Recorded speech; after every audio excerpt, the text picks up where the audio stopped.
This is high school football on iTalk 106.7, presented by Sholo Ford.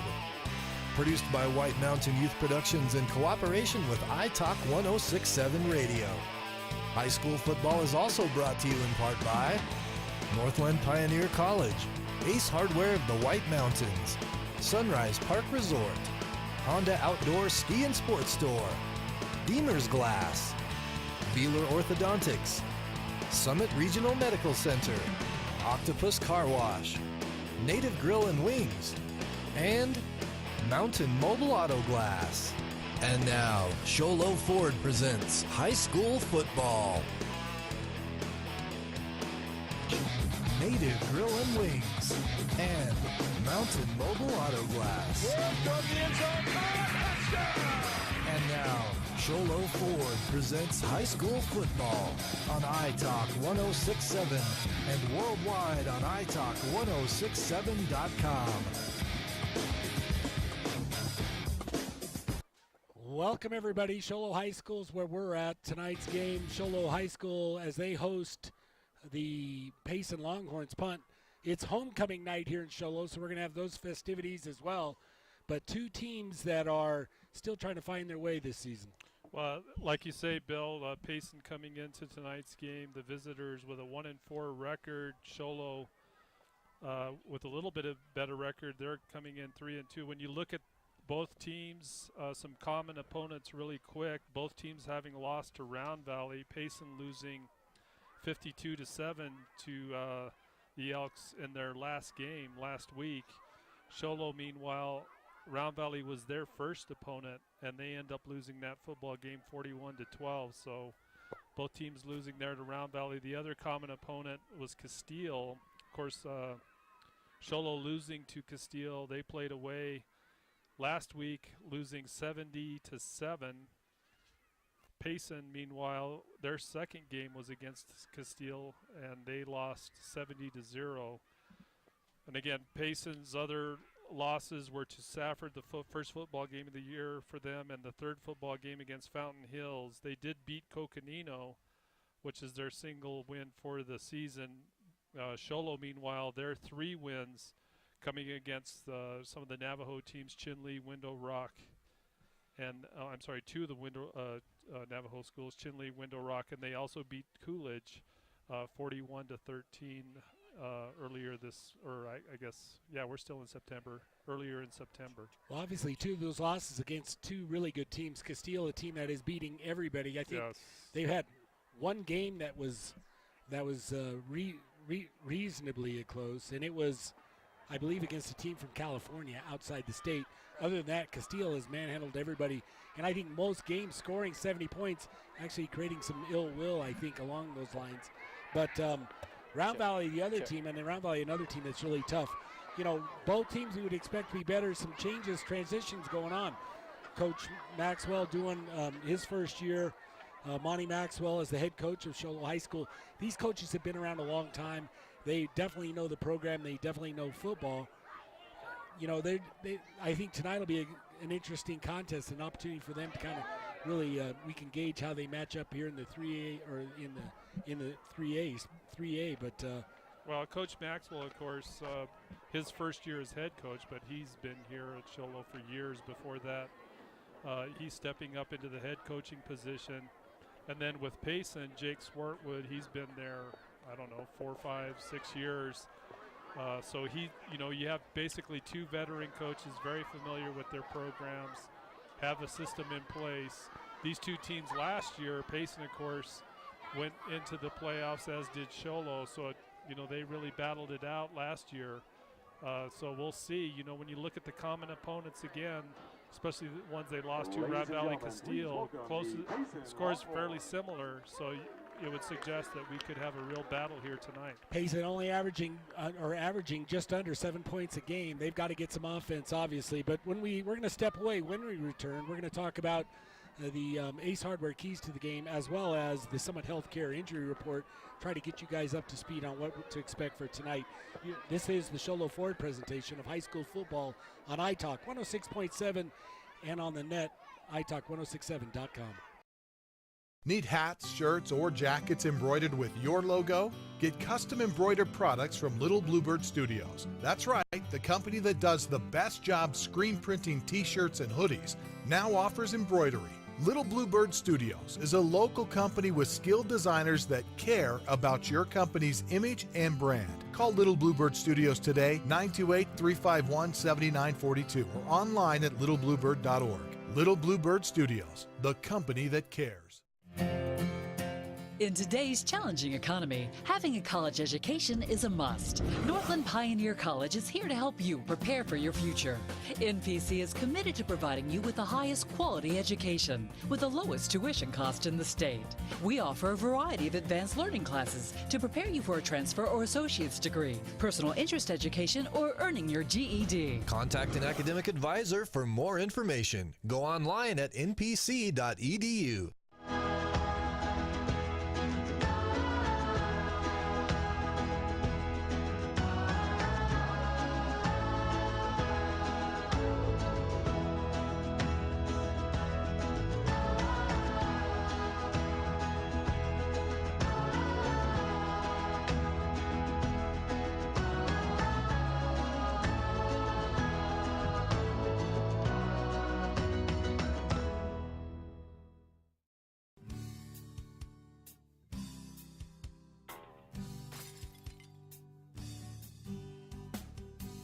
I got this. Don't take time out of your busy day. Let Mountain Mobile Auto Glass come to you. All our technicians are certified by the National Auto Glass Safety Council. Mountain Mobile Auto Glass will give you $50 cash, free movie passes, and free dinner. 536-5972. Mountain Mobile Auto Glass, cash back to you. 1-800-WAY-UP-HOP. Interesting, intelligent, informed. iTalk 106.7 KNKI Prime Time. Copenhagen Communications Station.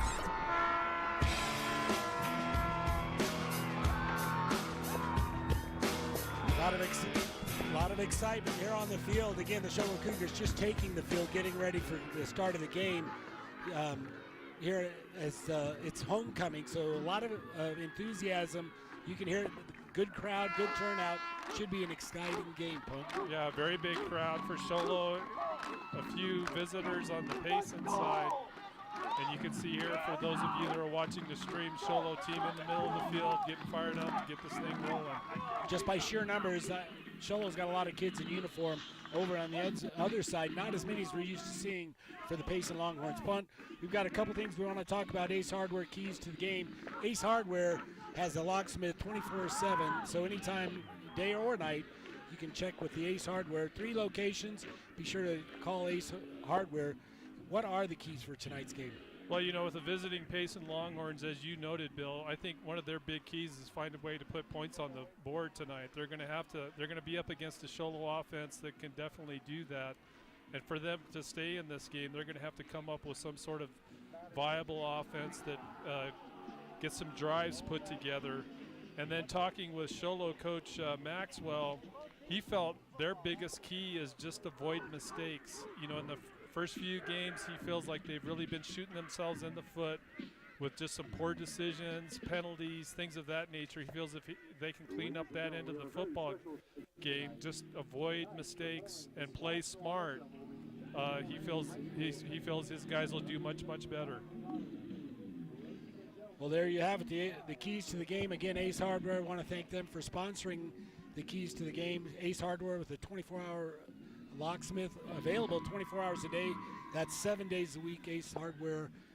We've got the national anthem going on. We're going to step away for just a minute. When we return, we still got to talk about that Summit Healthcare Injury Report.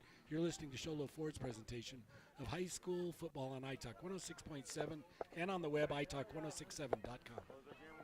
Orthodontist Dr. Joshua Beeler has been providing family-friendly orthodontics in Show-Low and the entire White Mountains since 2006. If you need braces, stop in and see the friendly folks at Beeler Orthodontics and meet their professional staff. Dr. Beeler and his team have the latest in orthodontics technology, and they work with each patient individually to custom tailor the most effective treatment plan for the best results. Beeler Orthodontics is a proud sponsor of high school sports. Beeler Orthodontics, live to smile, love your smile. Want to save money on your next vehicle? Then go to the place with the lowest price guaranteed. Sholo Ford guarantees the lowest price on any new Ford in the state of Arizona. Plus, every new Ford gas engine vehicle comes with a lifetime engine warranty. Thought you could get a better deal in Phoenix? Think again.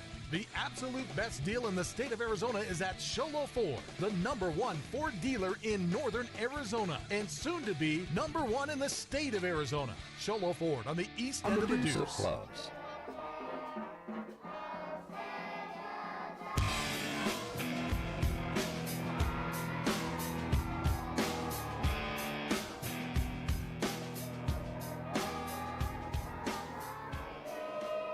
Welcome back to Sholo High School. It's homecoming. We've got some kids, a kids choir. If you're watching it online, you can see it online, but doing an outstanding job with the national anthem. Again, want to welcome you back to Sholo High School. Tonight's presentation brought to you by Sholo Ford. Should be a great matchup. Sholo Cougars 3-2 against the 1-4 Payson Longhorns, but again, two competitive schools to get after it. You know, injury is always a part of it. We've got the Summit Healthcare Injury Report. Summit Healthcare, your local full-service medical facility here in the White Mountains. Be sure, so it's comforting to know they're there for us. Hopefully we don't need them tonight. Punt, what is our injury report? Well, Payson Longhorns talking with Coach Swartward. He said he's good to go for the first game in a while. He's had some lineman injury, but he says everyone's back, ready to go, so they're good on their roster. Sholo, they got a couple of key starters out. Zachary Maxwell, #9, he's one of their linebackers, a sophomore. He's injured. According to Coach Maxwell, he'll be out for the season. Jared Nelson, #7, a wide receiver, he'll be out for tonight's game for Sholo. Well, there you have the Summit Healthcare injury report. Again, with our local full service. We're going to step down to the field. We've got the coin toss. If I don't catch it, I will reflip it. He needs to hear you. Ready? Tails. Tails. It is ahead. You choose. Okay, Sholo wins, and they'll take the football. Which way would you like to kick it? Okay, you put your backs on that line. Sholo, come with me. Yeah. Sholo wins the coin toss, Alex. You won the toss, you'll take the football. Good luck, gentlemen. Well, there you have it with the kickoff. You heard it. I believe Sholo's kicking off. They'll have Sholo's receiving. Payson kicking off. Sholo winning the toss on that, so they'll like to receive. So they want to take control right away. Other games going on in the area, just to remind you, Blue Ridge at Holbrook. Blue Ridge High School is going to be at Holbrook High School. A good game, I think, would be of interest. Snowflake playing Winslow tonight. That'll be a great matchup. Winslow undefeated, so we'll see how they fare against Snowflake, who we know seems like has gotten better week in, week out. St. John's Thatcher down at Thatcher, and we've seen the powerhouse that Thatcher is, but St. John's, again, you know, we've seen them get better and better. We saw them last week in their win over Morenci, a tough little team. Also, we still have Round Valley in Miami, Round Valley High School. I'm not sure if it's at home. I think it's at Miami. It's Round Valley, another one of those teams, you know, that when they match up against Thatcher, that's going to be a fun one to watch.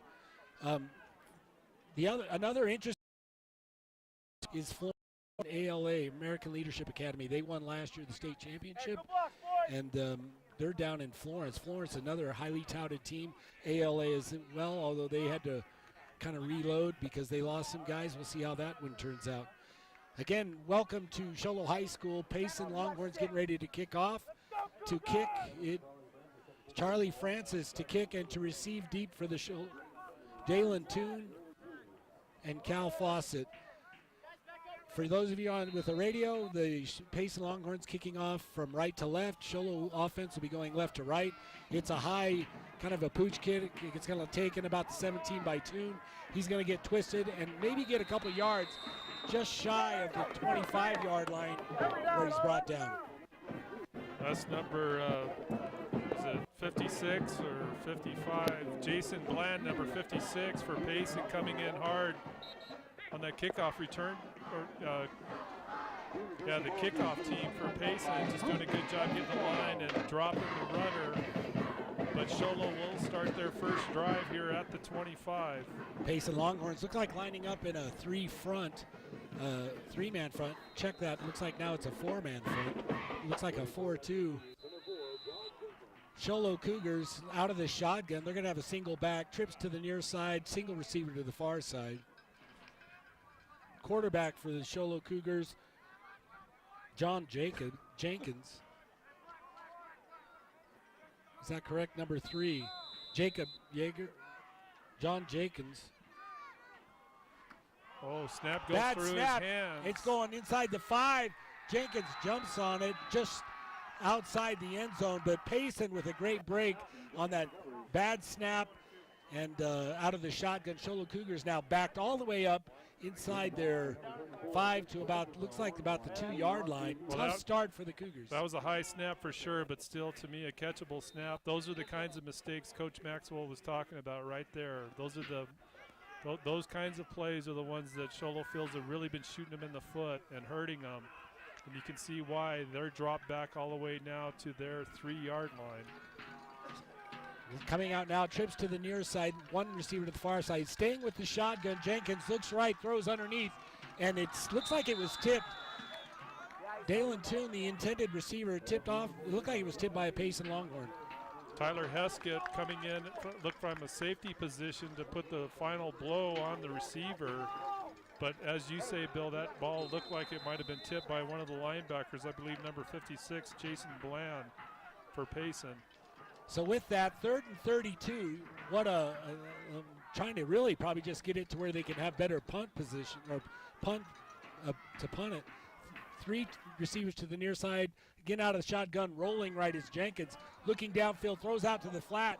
He's going to throw it outside the line of scrimmage, though, to Reedhead, unable to come up with it. Ball is out of bounds, and with that, Show Low now is going to face a 4th and long. Well, it looks like we have a flag on the field as well from the line judge. We'll have to hear what the referee says here.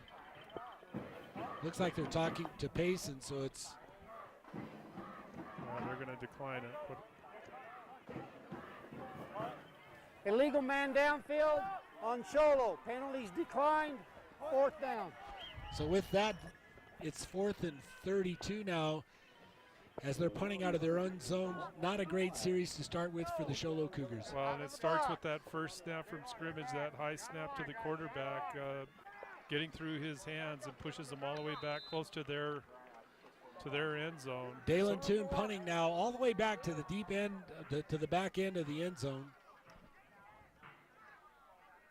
Snap is good. The kick is quick. It's a high, short spiral. It's taken by Law inside the 40 of the Cougar, or just outside the 35 to the 37. There is a flag on the field. So Payson right now, we'll see what the flag is, but they've got Legal excellent formation, Show Low. It's illegal formation. You heard it. So now the Cougars will have to come back and punt over. Looks like they can decline. Legal formation, Show Low. 5 men in the back. There are not enough men on the line. Penalties declined. 1st down, Payson. So that penalty is declined. With that, the Payson Longhorns, their first series, starting out at the Show Low Cougar 37. Excellent field position. Payson Longhorns now coming out. They've got all white uniforms, blues or purple helmets. Quarterbacking for the Longhorns, it looks like it's number 8, Brock Davis. He's a tall number kid, 18, a junior. 6'2", 180-pound junior. Double wing set, under center is Davis. He's got a single back motion going away. It's going to hand off to the second back, Parker, the first back, the fullback. He took it up the right side, just a quick dive. Really met at the Show Low line of scrimmage, gets maybe a couple of yards, punt. Yeah, it looked like Cesar Trujillo, 74 for Show Low, had grasp on him at the line of scrimmage, as you say, running into that defensive front, but credit the back for just keeping his feet going, ends up getting about a 3-yard gain on that carry. So again, under center, it's going to be Davis, Brock Davis, trying to get his players right. He's got trips. Looks like he's got trips to the near side, single receiver, single back. It's again another back. Just Parker, quick dive up inside, gets another 3 or 4, and he's brought down. Looks like number 66 for Sholo in the bottom of the pile there. That's Cody Myers with the tackle from his nose guard position for the Cougar defense. So that'll leave Payson on that second run with about 3rd and 4. So with that, it's a 3rd and 4. 9:49 left here in the first quarter. They're down just right outside the 30-yard line of Sholo. I formation. Hands off to the first back, Parker. Parker, the workhorse this series. Rosales in on the tackle, but it looks like it is going to be a first down. We'll see where they mark it. It's going to be very close. They haven't given the signal yet. Yep, they're. So that is good. It is going to move the chains. It'll be 1st and 10. That's a Mountain Mobile Auto Glass first down. 1st and 10, the first down of the night. Payson Longhorns getting it. 1st and 10 now from the Sholo Cougar 28-yard line, 27-yard line. Double wing, there's motion going away, and it's rolling to his left as the quarterback. He's going to throw it inside. Overthrows his receiver, and it hit Toon in the hand. He couldn't come up with it, though. And really, you got to credit the receiver for almost greening him. 59 white, hold. Well, they're going to get a holding penalty on Payson here, but Julian Parker, 23, was the intended receiver, the back out of the outfield. 59 white, hold. 5-yard penalty, first down. So with that now, the Sholo Cougars defense really getting a break on that. They're going to move the Payson Longhorns because of that penalty back out to the 38-yard line. Brock Davis still playing under center. He's got an I formation, slot to the far side, single receiver near side. He's going to pitch it to the second receiver. Law immediately met, really goes lateral, cannot get maybe to the line of scrimmage. Looks like he's going to lose a little bit. As you say, that's a pitch to Law in the backfield, and then he's drifting to the right to look for a hole and just cannot find it. Good job by that defensive front for the Sholo Cougars. So now the Payson Longhorns facing a 2nd and 23, a lot of ground to make up.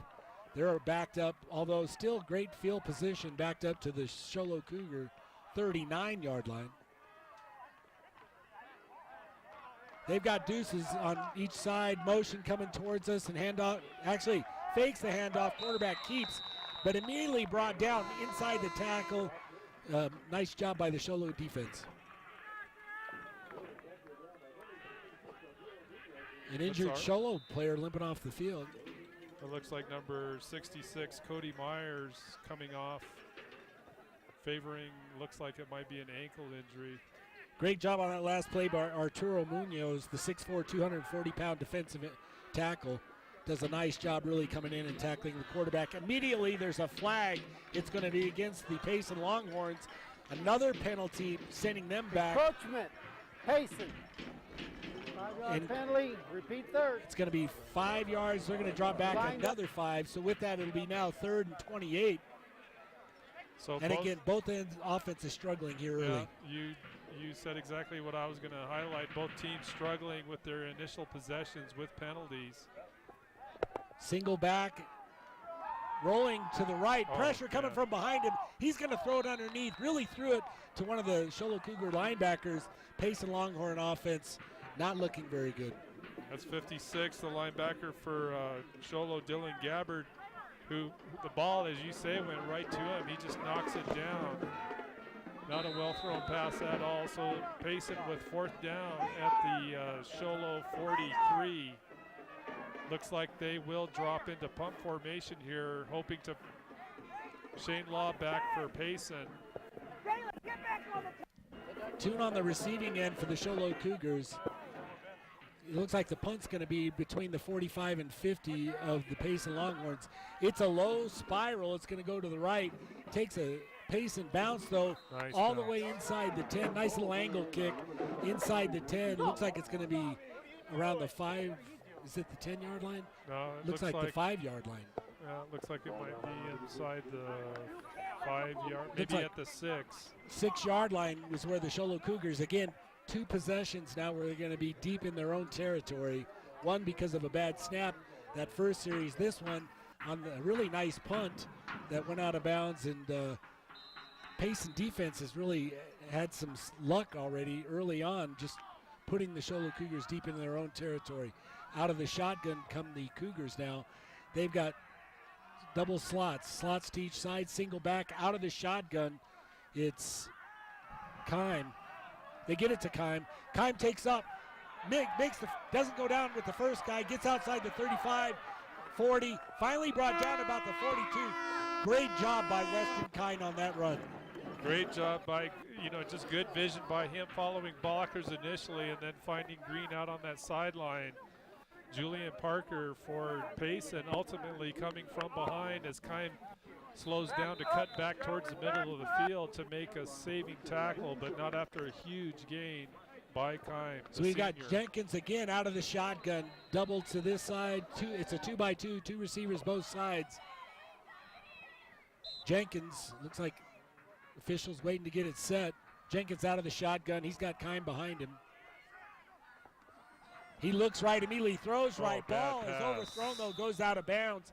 And it was a lateral, it looks like, which, in fact, if it is, they're going to lose some ground. They're going to drop back and maybe lose about 7 yards. Nope, looks like they're going to say it was a forward pass. Well, more importantly, he misses his receiver with a good block out ahead of him. He had a lot of space to move into with the defense for Payson dropping back into coverage. With a well-placed pass, that could have been, that completion, had it been completed, would have resulted in a fairly nice gain for the Cougars. Jenkins out of the shotgun, has Kime behind him. He hands off to Rosales that time, but Payson Longhorns not fooled in the least this time. Stuff it right at the line, just maybe shy of the line of scrimmage. Looks like he's going to be about a yard shy of the original line. So with that, it's about a 3rd and 9.5 now for the Show Low Cougars. Rosales, the transfer student, used to seeing him in the purple and gold for the Yellow Jackets. This year dressed in the green for the Show Low Cougars. A nice acquisition. Out of the shotgun, Jenkins has a single back. It's Kime, looks right. Again, goes back and throws right. Really, there was pressure in there immediately, and whether he overthrew it, but he definitely overthrew it, Punt. Well, again, he misses his receiver open on the sideline. I'm not sure if that pass he may have been hit in the hand as he was releasing, but regardless, another missed pass there to an open receiver on the sideline for the Cougars. So they will send in their punt team here with 4th down. Again, we saw that great run by Kime to get them all the way out beyond their 40, but that's really been about the only offense they've had. Now they're looking at a fourth down and 10, so it's tuned back to punt. And on the receiving side, 2 receivers, Law and Parker back to receive. Fake punt. They're going to go left this time. And again, an interesting call. Oh, big hit on the sideline. That looked like Weston Kime. It was Weston Kime all the way almost taking out the short snap. That was 9 yards they were trying to get. And I don't know if we'll get a replay, but Payson Longhorns stop him. Looks like he stopped him about the 48-yard line of the Show Low Cougars. Yeah, let's see. We're going to get a replay here for those of you watching online streaming. You can see Kime break to the outside, get to the sideline. It's number 17 for Payson coming up from a safety position. That's Devin Henson, the senior, putting a big hit on Weston Kime. So that'll be change of possession to Payson out on downs. There's a fumble on the field. Show Low Cougars looks like might have come up with it. And again, it was that handoff between Davis and I believe it was Parker. And it goes to the ground. Show Low Cougars do come up with it. That's the first turnover. And it was Keegan Hellman coming up with the recovery. So with that 1st and 10 now, best field position of the night, Show Low Cougars right at midfield, the 50-yard line. Immediately coming out of the huddle, Jenkins out of the shotgun. He's got Kime behind him. 2 receivers to the far side, 1 to the near side. Now it's set up like a double wing. He's going to hands off to Weston Kime. He gets hit, but bounces to the outside to the left. Keeps bouncing, and he ends up going out of bounds, but not until he got the 1st down. Julian Parker coming up for Payson. You can see him put a hit right here just a little bit past the line of scrimmage. Kind of great balance. Keeps those legs moving, using stiff arm, breaks away from another couple of tacklers before he just has to run out of bounds. But great effort by the senior running back. Again, out of the shotgun. That's going to be a Mountain Mobile Auto Glass first down. This time on the keeper, Jenkins goes right. Has Kime out in front of him, but Payson Longhorns right there to meet him on the corner. And he looks like he maybe got a yard and a half, but not a lot there on the keeper. Well, as you say, not a lot of room for the quarterback for Sholo on that carry. And just trying to sort through, get behind linemen. He ends up getting maybe a yard on that carry, so it'll be 2nd and 9. Again, Jenkins calling out his signals. He's got slots to both sides. Kime behind him out of the shotgun. He's going to hand off to Kime. Kime goes right this time, cuts back inside the hash mark, gets all the way beyond. Looks like I'm picking up another Mountain Mobile Auto Glass first down, and the chains are moving as he almost makes it to the 25-yard line of the Payson Longhorns. Tyler Heskett for Payson coming up from his safety position to make that tackle on Kime, but Heskett drug a little bit by Kime. Kime just a very powerful runner. We've seen him carry the football for Sholo now for 3 years. He's a senior. Out of the shotgun again. Now the bobbled snap, and Payson Longhorns. Julian Parker comes up with it on the snap. Jenkins unable to hang on to it. It bounces to his left. And there's nothing wrong with that snap. It's high, up around his chin, but still a quarterback should be pulling that snap in, and he's just having a tough time tonight is Jenkins handling those snaps from the shotgun. Well, disappointing after probably the best offensive drive we've seen for the Sholo Cougars, and really of the night so far. And with that, Payson Longhorns take over at their own 35, handing off to the fullback, 34. Again, fighting at the line of scrimmage is Chris Johnson, who is brought down and maybe gets a yard out of a punt. Chase Avila and company in on the tackle for Sholo. Just great job by the defensive group there, plugging up the middle of the line of scrimmage. We've seen Payson so far with their running game really favoring running plays right up the gut in between the guards even. Just inside 4:50 here in the first quarter. 0-0 our score. Payson Longhorns with the ball after a turnover by the Cougars. And it's going to be a handoff around the far side. Shane Law comes as a wing, but Weston Kime comes up from his backer and drops him for about a 5-yard loss. And that's great play by Kime. As you say, coming out from that outside backer position with that quick run to the outside, just does a great job of chasing down Law for a loss, leaving Payson now at about 3rd and 13, it looks like. You called it punt, 3rd and 13 from, it looks like about the 33-yard line of the Payson Longhorns. Again, under center, it is Brock Davis. And we're going to get a quick foul or prior to flag. Snap, encroachment, Payson. The encroachment calls, this is the second one we've had prior to the snap, not something we're used to seeing. Obviously, the Payson Longhorns offensively really struggling. Both teams with either turnovers or penalties, just no offensive momentum for either team as a result of those mistakes here in the first quarter. Under center, again, it's Davis. Davis is dropping back, looks left, throws deep left. There's a coverage, was good though. The intended receiver was Francis. And Dalen Toon in on the coverage. Yeah, the senior corner on the coverage. Great coverage, step for step on Francis, doing a good job. So now it looks like it's going to be 4th and 18 for the Payson Longhorns. We've seen a lot. This is becoming a punting quarter punt. All we've seen are punts. Shane Law back to punt for the Payson Longhorns. So he looks like he's going to be back inside his 15-yard line. Probably we'll see where he punts from, but to receive for the Sholo Cougars, Dalen Toon, the lone receiver, he's sitting at the 40-yard line of the Sholo Cougars.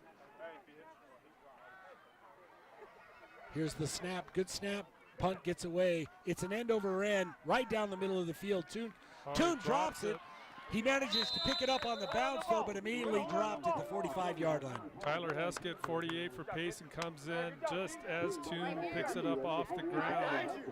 And yeah, amazingly able to hang on to it with that hit from Heskett, but Sholo will maintain possession on that punt return. They'll start this drive at the 46, at their own 46. Right at the 46, setting the ball up on the near hash mark, right along nearest to the Sholo sideline. It is 3:48 now here in the first quarter, 0-0 our score. Out of the shotgun, we've got Jenkins. He's got a single back behind him. Doubles on both sides, looks right, throws right. Nice the job. intended receiver, Reed, had knocked down by the pace and pressure. Devin Gendry, number 52, a defensive lineman, outside tackle for the Payson Longhorns as he's drifting out on his pass rush, able to get an arm up and knock that pass down right at the line of scrimmage. Kind of impressive the way this Payson front has managed to get depth right away, causing pressure against Jenkins. Again, a double slot lineup for the Sholo Cougars. Out of the shotgun is Jenkins. He's got Kime behind him, and there's another flag on the field. Well, you can see, I think it was Gendry again. Rider snap, false start, 68, Sholo. No, they're going to say Sholo, number 68, offensive lineman. That's Antonio Celis. So Celis, one of the big front guys, or big guys up front for the Sholo Cougars, just anticipating a little bit. We talked about the pressure. Maybe Celis trying to get out in front of it a little bit. But with that, the Sholo Cougars now looking at a 2nd down and 15. Well, Payson, all the way back, just outside their 41. Out of the shotgun is Jenkins. He's got Kime behind him. Fakes the handoff to Kime, rolls left, looks left, and he's going to keep it. Looks like he's turning upfield. Gets to the line of scrimmage, just shy of the 45 before he's twisted and brought down. That's a great tackle on the outside, open field. I think that's 56. Jason Bland. We'll have to, it's hard to read these. Okay, it's 55, my bad. That's Wyatt Taylor with a good open field tackle as Jenkins tries to escape to the outside. Just a good angle by him to bring him down. So that will leave Sholo here again, 3rd down, and it looks like 14. Yep, he picked up maybe a yard out of it. We've got Sholo coming out now. They've got trips to the near side, one receiver to the far side. Out of the shotgun is Jenkins, Kime behind him, the lone back. Jenkins looks left, quick throw left. Again, pressure by the Payson Longhorns. Knocked that pass down, punt. We've seen multiple passes knocked down by the front. And again, that's Gentry. We called him before. Gentry on the pass rush, able to get up and knock that pass down. So Sholo offensively just really struggling here so far in this football game. Not able to sustain much of any drive. Well, homecoming action here early, first quarter. 4th and 14. Again, another punt for the Sholo Cougars. Dalen Toon punting, 2 receivers, Shane Law and Julian Parker. The snap is good, the punt is good. It's a high spiral. It's going to be taken and bobbled. And the Sholo Cougars, it looks like, came up with it. If so, it'll be about the 26-yard line. Jake Reed headed in on the recovery. That's Jake Reedhead on the recovery, number 1. And the fumble by Shane Law, number 1 for Payson. It was a clean punt. He was standing right underneath it, just couldn't pull it in. There's going to be a quarterback change for the Sholo Cougars. Looks like it's Colton McGinnis. McGinnis, he's a sophomore, 6'5", 170 pounder. A little bit more height out of the shotgun. He's got Kime behind him. Slots to both sides, right out the middle of the field. Hands off to Kime. Kime on a quick blast up inside. Seems like the first guy never brings Kime down as he gets the ball to about the 20-yard line. Well, he's quick to the line of scrimmage. He just explodes when he hits that line of scrimmage, running downhill the whole way and keeps those feet moving. He gets a good gain on that, about a 5, almost 6-yard gain. Well, Colton McGinnis, again, the quarterback change. 2:02 here in the first quarter. 2nd down and 5 now. McGinnis out of the shotgun, doubles on both sides, looking right. Pressure coming, but throws right. And it looks like the receiver did not make the cut. His defender did. Luckily, though, the Sholo Cougars did not have an interception. Well, that's a blitz, too, from the outside. DeAndre Terry He's a safety coming in on a safety blitz, and the quarterback, McGinnis, lucky just to get that ball off. You know, his height and advantage, he had pressure there, but you could tell he got over it, threw over it.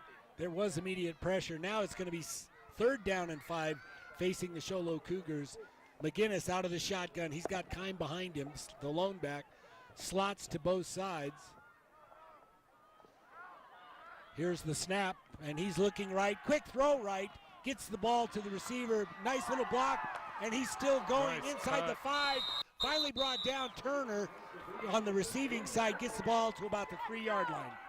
That's a great cut by the receiver. We're trying to get his number. It's hard to read these numbers, man.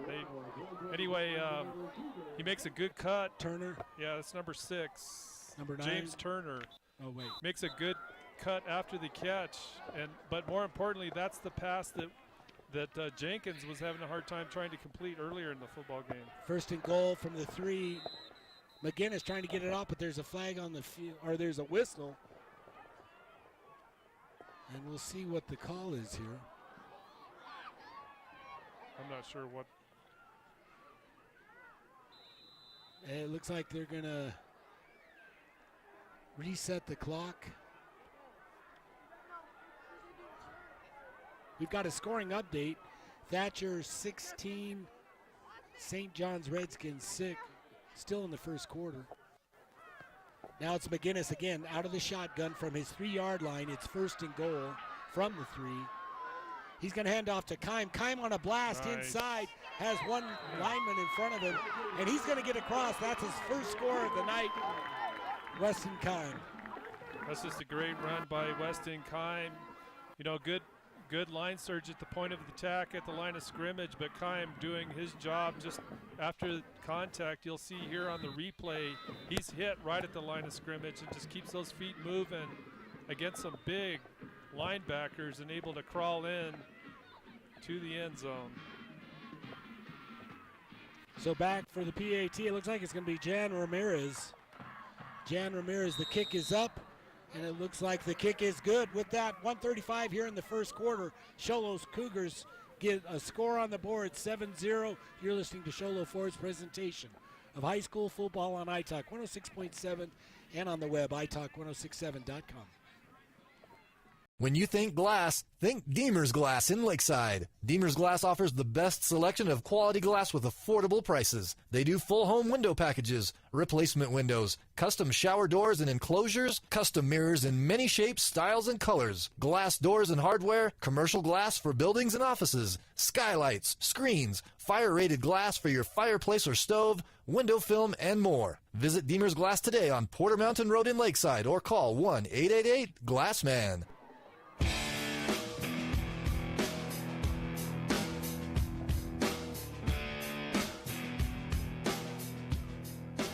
Welcome back to Show Low High School.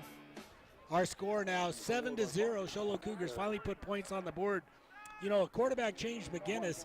You know, that throw to the near side, that quick little flare. We saw it open. You mentioned it earlier. Good, lot of ground ahead. That was the play that broke it. McGinnis just made a decent throw that finally they connected on. Well, that's some of the things Coach Maxwell talked about, is not having mistakes and making the small things, the small plays work, or the little things work. And that, you know, those pass completions out to the sideline, they looked open earlier. They just couldn't get the receivers. But once they do hit the receiver, he makes a good move to get him close and line him up for the touchdown. Almost a little bunch set, tight set inside on this kickoff for the Show Low Cougars. And it's a fake, and it looks like it is going to be an onside kick. And going down to it, Show Low Cougars came up with it. It bounced off one Cougar. Another Cougar came from the inside and got it.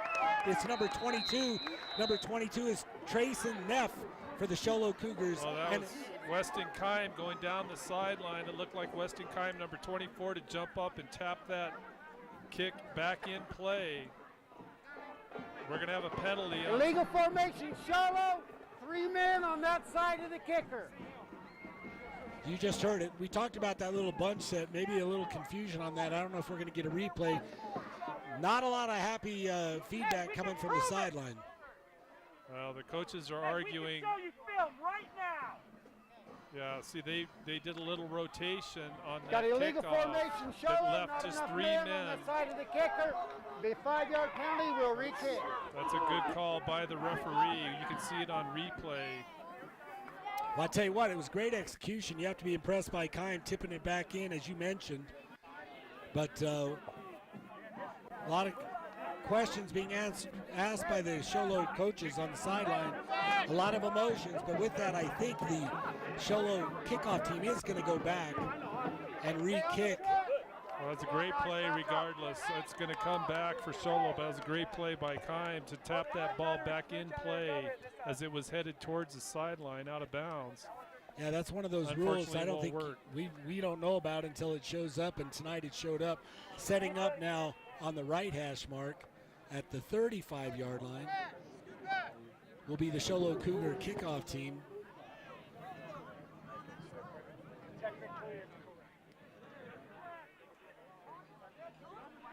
So again, 1:35 left here in the first quarter. It's homecoming night. Sholo Cougars finally get some points on the board.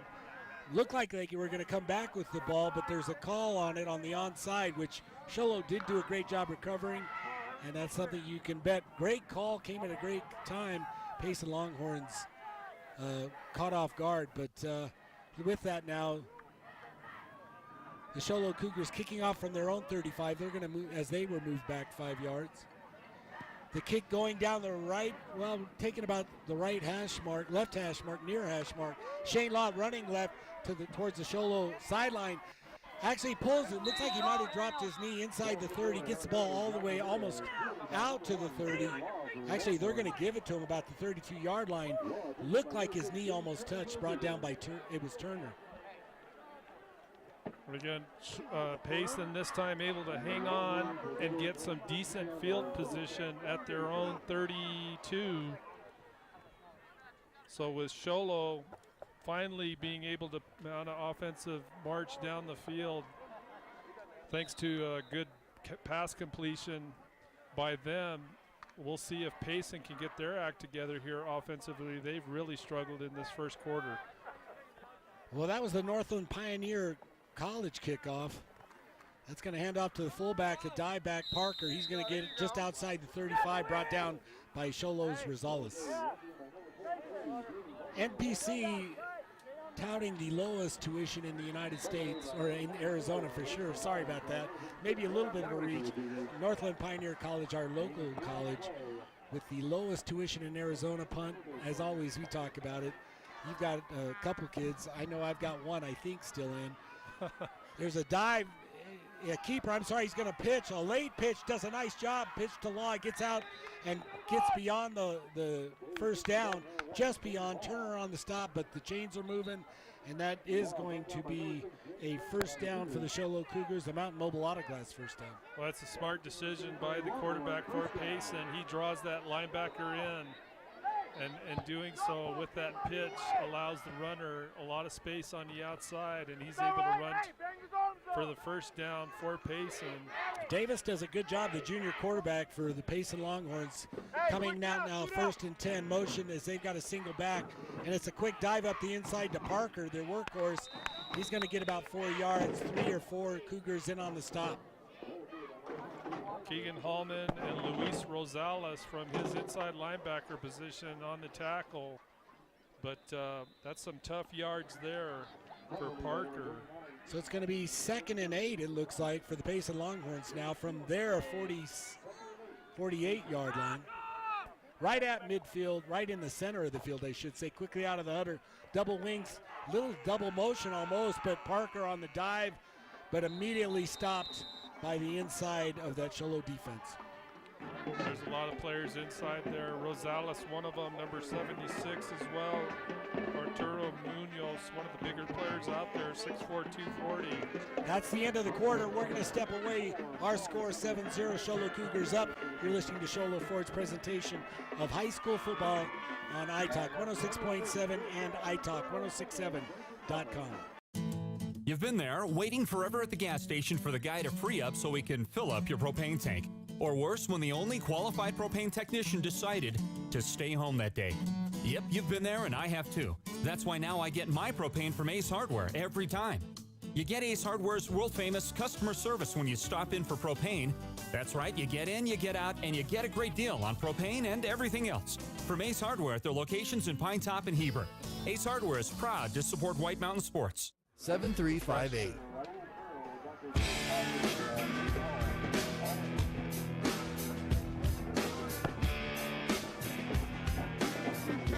It's homecoming here at Show Low High School. Welcome back to Show Low Forest presentation of high school football and punt. That first quarter, I bet you neither coach really happy with the way their offense has performed. Not at all. I mean, Solo, to their credit, ends up finally getting into the end zone with some decent execution on that last possession in the first quarter, but Payson really struggling offensively here with just a lot of mistakes. Payson with a 3rd and 3 now, the Payson Longhorns. It'll be 3rd and 3 from their 49-yard line. Out of the shotgun is Jenkins. He's got motion going away, and he's going to fake it. Pressure immediately. He throws it blindly. Short inside on the right, or the right side, caught by number 23, which is Julian Parker. That's an amazing reception. I'm telling you, with the pressure, the decision by the quarterback, he's lucky that thing didn't get picked off. He had pressure, but credit Parker for gathering that up to get the first down. That's just the second first down for Payson in this Well, that's a Mountain Mobile. That's a Mountain Mobile Auto Glass first down. Payson Longhorns now. Jenkins under center, fakes the dive. 3 Cholo Cougars in there. Maybe a fumble. We'll see if they did. They stole the ball. Hellman just rips the ball right out of the hands of the quarterback on that sack. Brock Davis, you can see him roll out here, one-handing that football. There's Holloman just pulling it right out of his grip. Great play by Hallman. That is his second fumble recovery tonight. With that, the Sholo Cougars now, their offense back on the field inside the 50 or beyond the 50, inside Payson Longhorns 47-yard line. 1st and 10, they're lined up on the near side going right to left. We've got second quarter action. It is McGinnis out of the shotgun. He's got Kime behind him, doubles to both sides, looks right, again throws right, underthrows it a little bit. Receiver, it looked like it was Well, they're going to call that a reception. No, they're calling it a reception. Well, that was a great catch. It looked like it was well underthrown. Unfortunately, they're going to lose about 2 yards on it. With that, no huddle now, staying with the same formation. Doubles on each side. 2nd and 12 out of the shotgun. McGinnis looks left, throws left. He gets it to Toon. Toon with one fake inside. Runs up the side, spins, keeps moving, fumbles as he gets out of bound though, not until he got the first down, knocked out around the 30-yard line for a Mountain Mobile Auto Glass first down. That's Tyler Haskett, 48, ultimately knocking him out of bounds. Some other Payson defenders in the area, but I tell you, those quick swing passes out to the sideline have been working real well for the Cougars. Out of the shotgun, McGinnis, no huddle action, so they're trying to up the tempo a little bit. Slots on both sides, hands off to Kime. Kime immediately tackled, but managed to get back just beyond the line of scrimmage. That's 34 for Payson, along with number 55 is Wyatt Taylor and Chris Johnson in on the tackle. Here's the call on the flag on the field. Got illegal substitution. Illegal substitution, green. It's a 5-yard penalty.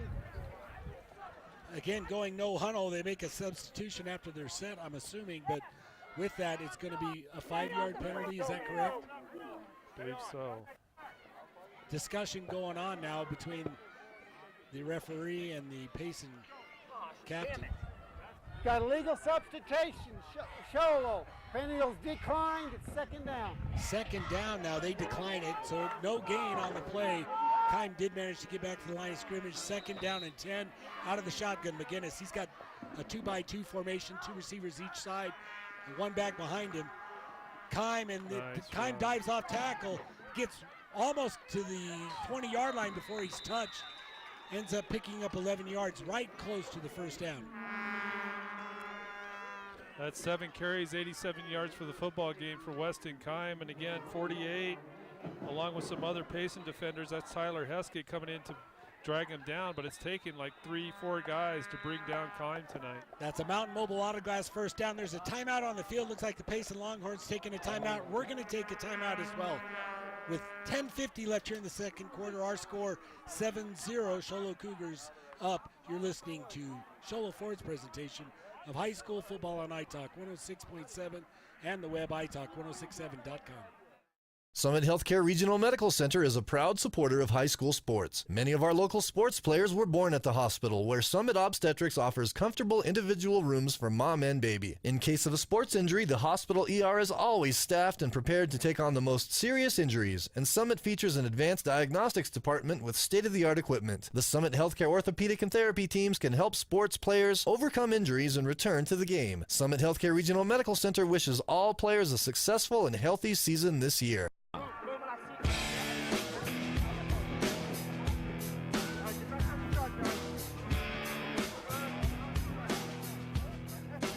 Welcome back, Show Low High School. It's homecoming, and the Show Low Cougars with that 7-point lead, 10:50 left here in the second quarter. And they're knocking on the door punt about the 27-yard line with a 1st and 10 off of that great run by Weston Kime.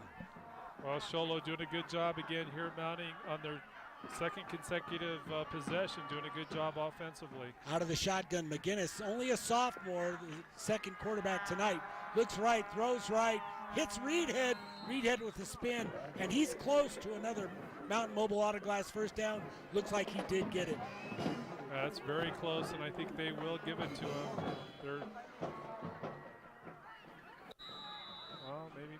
Yeah. He's inside the 10, so now it's being a short. Oh, no, I'm sorry, he's short. Second and short, less than a yard. Looks like it's Kime on the dive. Starts down the middle, bounces out around the corner. It's a race to the corner and into the end zone for that 9-yard gain, Weston Kime. Just a great one by Weston Kime. You can see him bunch up here inside, then he breaks to the outside quickly. It just really outruns all the Payson defenders right to the corner. Just great, powerful running there by Weston Kime. I think Kime is like a 190-pounder. You know what? Big adjustment even before, as soon as he got the ball, showing good feet. 9 yards on that score. 10:39 now, our score 13-0. A little conversation going. Oh, the referee trying to get the clock turning. Now he's stopping the clock, taking a few seconds off of it. Jan Ramirez for the PAT attempt. Again, our score 13-0. Set, and the kick is up, and it looks like it's good. Plenty of leg. Our score now 14-0. Show Low Cougars up. You're listening to Show Low Ford's presentation of high school football on iTalk 106.7 and on the web iTalk1067.com. Need hats, shirts, or jackets embroidered with your logo? Get custom embroidered products from Little Bluebird Studios. That's right, the company that does the best job screen printing t-shirts and hoodies now offers embroidery. Little Bluebird Studios is a local company with skilled designers that care about your company's image and brand. Call Little Bluebird Studios today, 928-351-7942, or online at littlebluebird.org. Little Bluebird Studios, the company that cares. 15-yard penalty on the kickoff.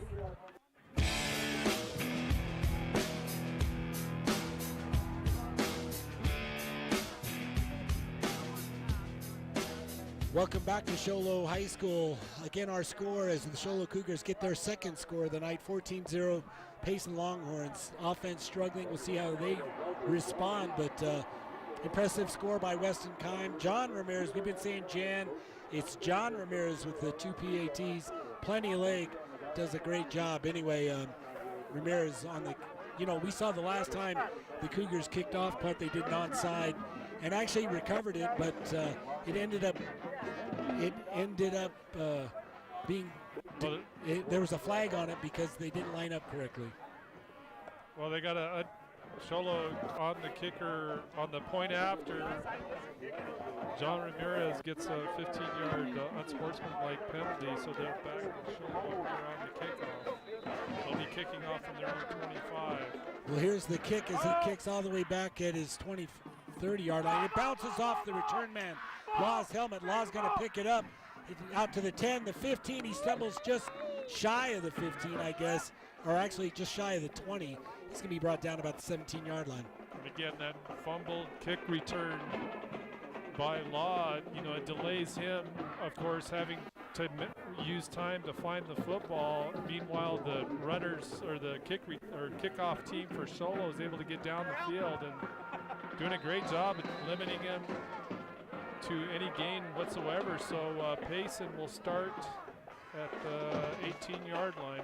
18-yard line, 1st and 10 for the Payson Longhorns. Jenkins under center. He's got a lone back. Motion coming towards us. I'm sorry, it's Davis under center. That dive turns right up inside. It's like a lead coming as the wingman came an option to Johnson.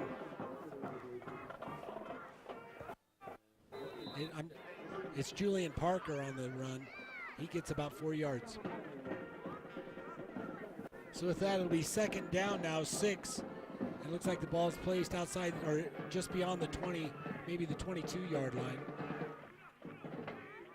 The single back, motion going away, and it's going to be an option. Here's the pitch around the outside to Heskes. Heskes, the motion man, gets just shy of the 1st down, brought down by that right side of the Sholo defense. It's Tyler Heskett on the carry and Dalen Toon on the tackle for Sholo. So that will leave Payson with 3rd down and about 2.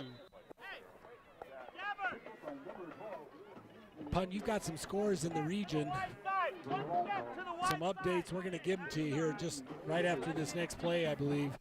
So with that, Payson Longhorns now 3rd and 2. Under center, and it's a keeper by the quarterback. He's going to get, looks like he's out beyond, might have got the 1st down, and immediately they are trying to move the marker, which is a Mountain Mobile Auto Glass 1st down, where it'll be 1st and 10 for the Payson Longhorns. Yep, he definitely got enough for the 1st down. That was a tough yards, but he's able to roll over the top of that defensive line.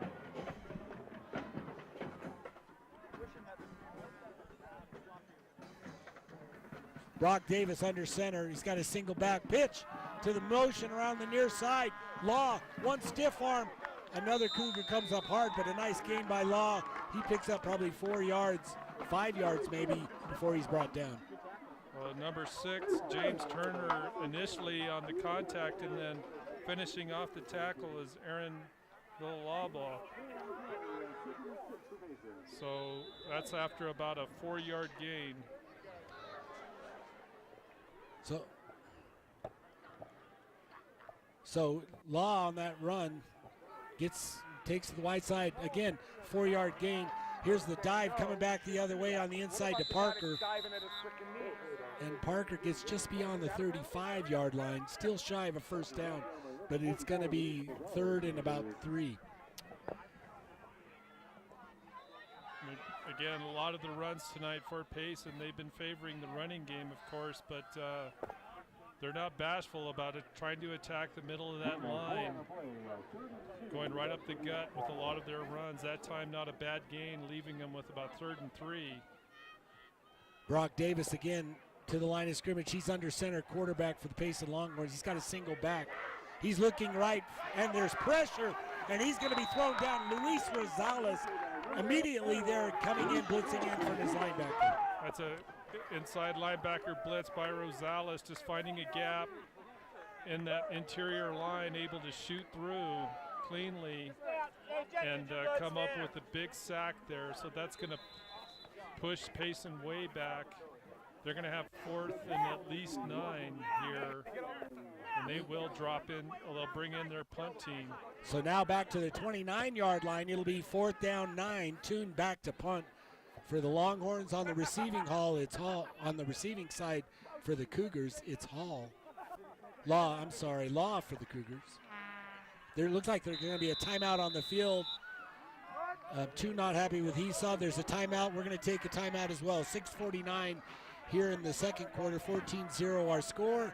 You're listening to Sholo Ford's presentation of high school football on iTalk 106.7 and on the web, iTalk1067.com. In today's challenging economy, having a college education is a must. Northland Pioneer College is here to help you prepare for your future. NPC is committed to providing you with the highest quality education with the lowest tuition cost in the state.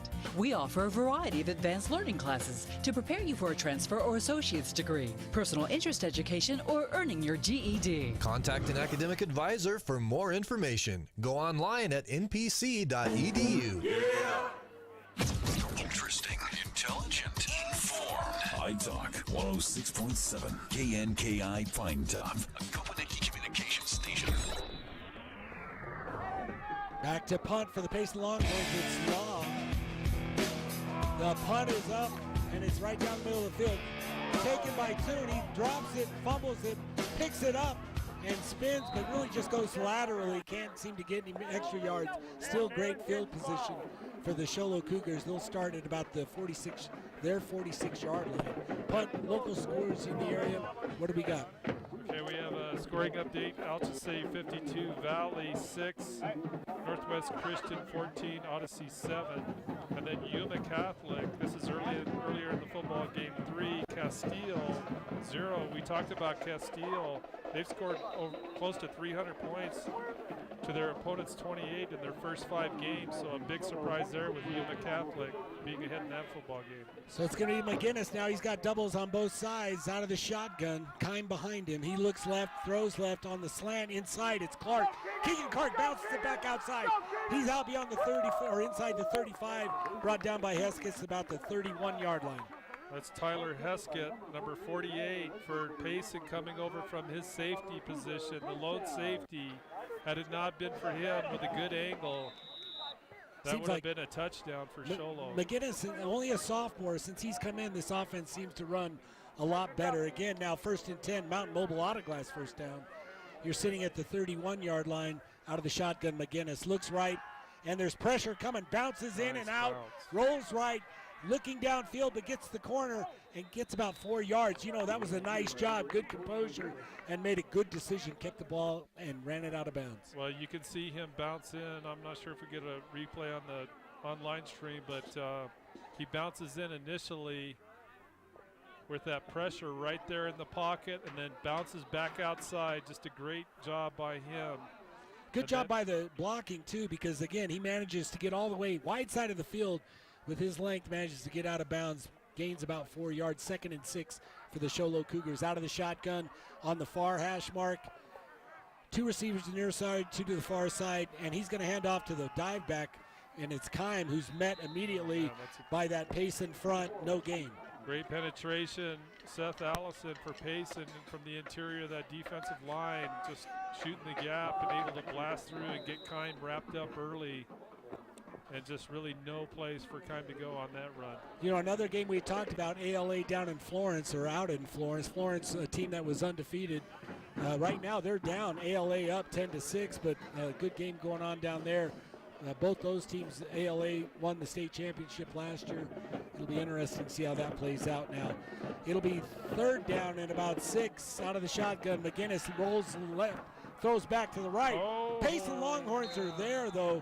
Read that really well, but trying to throw it to Klein, but the receiver or the defender didn't he had the spot, he just couldn't make the catch. Yeah, that was intended for Weston Kime for Sholo, that pass, but Trenton Klein, number 69 for Payson, cutting up underneath that route, and he jumped to get his hand up, wasn't able to knock it down, but that was close to being an interception. So it's 4th and 6 now. That's the first incompletion by McGinnis. Trips to the near side. 1 receiver to the right side. There's a timeout taken by the Payson Longhorns on this. We're going to take a timeout as well. You're listening to Sholo Ford's presentation of high school football on iTalk 106.7 and on the web, iTalk1067.com.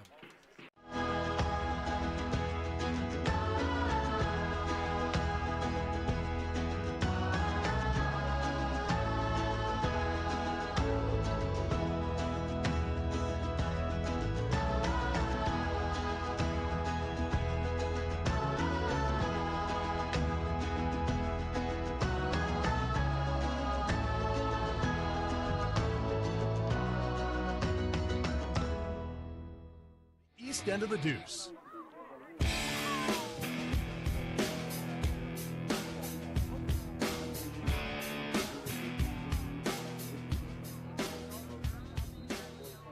Welcome back. Great shot of the Payson Longhorns having a discussion. He trying to convince that defense to make the stop. A 4th and 7 facing the Sholo Cougars all the way down into Payson territory, though. Looks like they're going to be about the 28-yard line.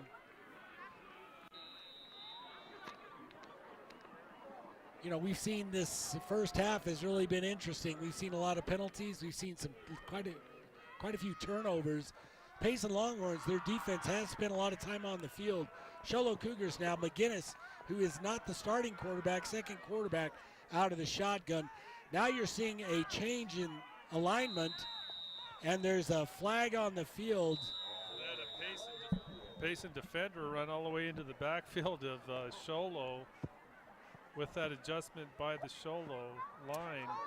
So the referee's going to consult with the line judge here. So it looks like their offense is setting up in the swinging gate where they bring their offensive line, move it over to the near hash mark. And in the process, it looks like the Payson Longhorns. Dead ball, encroachment, Payson, 5-yard penalty, still 4th down. The Payson Longhorns mistakenly jump off over the line of scrimmage. And with that, the Sholo Cougars now pick up an easy 5 yards. So now it's looking a little bit better. 4th down, 2 yards to go. Sholo's going to call a timeout here. And they're going to call a timeout on the field. Punt. We're going to keep it here. When we talk about, one of the games you mentioned was Castile, or some of the points scored by Castile. That's a school that is only juniors. It's up to juniors only now. A new school and the score right now, 7-3, Yuma, or Castile up on Yuma. Another score we've got for you is the Yellow Jackets 33, the Roadrunner, or I'm sorry, 33-0 against the Holbrook Roadrunners. An offense scoring quite a bit. We're not used to seeing. They haven't scored that well, so obviously offense doing a great job. But Castile, a little bit of emotions when you talk about them. They've scored over 70 points against many of the teams they've played. They're not bashful about putting points up on the board and then just keeping it going. We talked at the top of the game. Both of these football teams have played Castile, and both coming away with losses, with Castile putting at least 70 points on both of these clubs. So, and even though you're substituting, it gets to a point where do you ever stop scoring? So with that now, it's 4th and 2. A spread offense for the Sholo Cougars. Out of the shotgun is McGinnis. He's got actually double slots. He's going to hand off to the back and immediately met and dropped before Kyman is able to get any momentum, and he's dropped for a loss. That's Devin Gindry. We've called his name a few times, mostly for the passes he's been knocking down. That time, though, he's looked like he's untouched, just walking right into the backfield of Sholo and wrapping Kime up as soon as he grabs that handoff. We're not used to seeing Kime not get any momentum. That's the first time where I've seen him literally picked up and dropped for a loss. Sholo Cougars end up turning the ball over from down, so it's 5:16 here in the second quarter. Payson Longhorns with a great defensive stop, takeover on offense. Under center, it's Brock Davis. Davis is going to hand off to the dive back, Julian Parker, who's fighting for maybe 3 or 4 yards. There's a host of Cougars in there. Luis Rosales along with Cesar Trujillo and some others in on the tackle there. And again, that's Payson just running right up the middle of that defensive front of Sholo, figuring they can somehow pound yards away. They're able to get about 4 yards on that run. Well, Julian Parker, a senior, the fullback, dive back, the lone back on many of their sets. He's a workhorse again under center, rolling right, pressure coming, throwing at about the on the hook to McCarthy. He gets about the 38-yard line. No yards after the tackle. I mean, he's tackled immediately after the catch. But that is one of the few receptions, maybe the second reception for Payson in this football game, and it leaves them with 3rd and 1 at their 39-yard line. There's a whistle now as the officials looking at the placement of the ball. Official timeout here. And they're trying to figure out, they're calling for, I think they're going to mark. They're going to measure it and see where it goes, but it looked like we were thinking it was about a yard to go, but obviously they hadn't moved the down marker all the way to where the ball was placed. So it looks like he's going to be shy, but just inches, and maybe 2 or 3 inches. So that will put him in a third down, inches to go, just shy of the 39, 38-yard line. We've seen both defensive fronts create issues for the offenses. Again, Parker has been the workhorse for the Payson Longhorns punt. Do you see him lining up and just trying to see what Parker can do on the inside? You know, that's the majority of their runs tonight. Payson's offense with their running game, they've just been pounding it right up the front, right up the middle. So we'll see what they elect to do here. They only need just a little They bit. come out quickly to the line of scrimmage, and it looks like a quarterback keeper, but the interior slices in, but looks like he's going to end up on it's a good spot for the Payson Longhorns. It looks like it is going to be a Mountain Mobile Autoglass first down. Payson Longhorns 1st and 10. What is that, about the 3rd or 4th of the night? It'll be 1st and 10 now from the 40-yard line of the Payson Longhorns. You saw him quickly come out of the huddle on that quick snap, and the quarterback keeper now it's under center Brock, and he's going to hand off to the dive back, twisting but not going anywhere, and he maybe gets half a yard, Julian Parker. Correction, that's Chris Johnson in on the run. So with that, it'll be 2nd down now and 10, 3:48, clock ticking here in the first half. Our score 14-0, Show Low Cougars up. The ball placed at the near side hash. It's Brock Davis under center for the Payson Longhorns. He's got double slots to both sides. Throws left to the wide receiver on the slant. Inside, gets the first down and more. Finally brought down at about the 48-yard line of the Show Low Cougars. That's number 80. We don't have him on our roster, but that's a quick slant in from that wideout position. Getting in front of number 10 for Sholo. The cornerback out there, Aaron Lalaba, just not able to react quickly enough. And Payson moving the ball finally. Brock Davis does a great job on that throw punt. Under center, Davis, he's going to hand off to the dive back. Parker, who managed to quickly get beyond the first down marker, twisting, and just a quick little blast, gets inside the 35-yard line. Looks like it's going to be maybe the 34, 33-yard line before he's brought down. Zachary Maxwell, number 9 for Shola, ultimately having to gather him up after, but like as you say, Bill, not after a great gain for Payson. Second consecutive first down for them. Mountain Mobile Autoglass first down under center. It's a pitch around the right side. Shane Law, and he makes the first miss. Might have been an illegal block. He gets out beyond the corner, turns the corner, gets inside the 30 to about the 28, but it looked like right at where he made his first little fake, there was a block at that point. Good penetration by the Cougars. I don't think the block was legal. Well, and the flag comes from the back judge, so we'll hear the referee here with the call.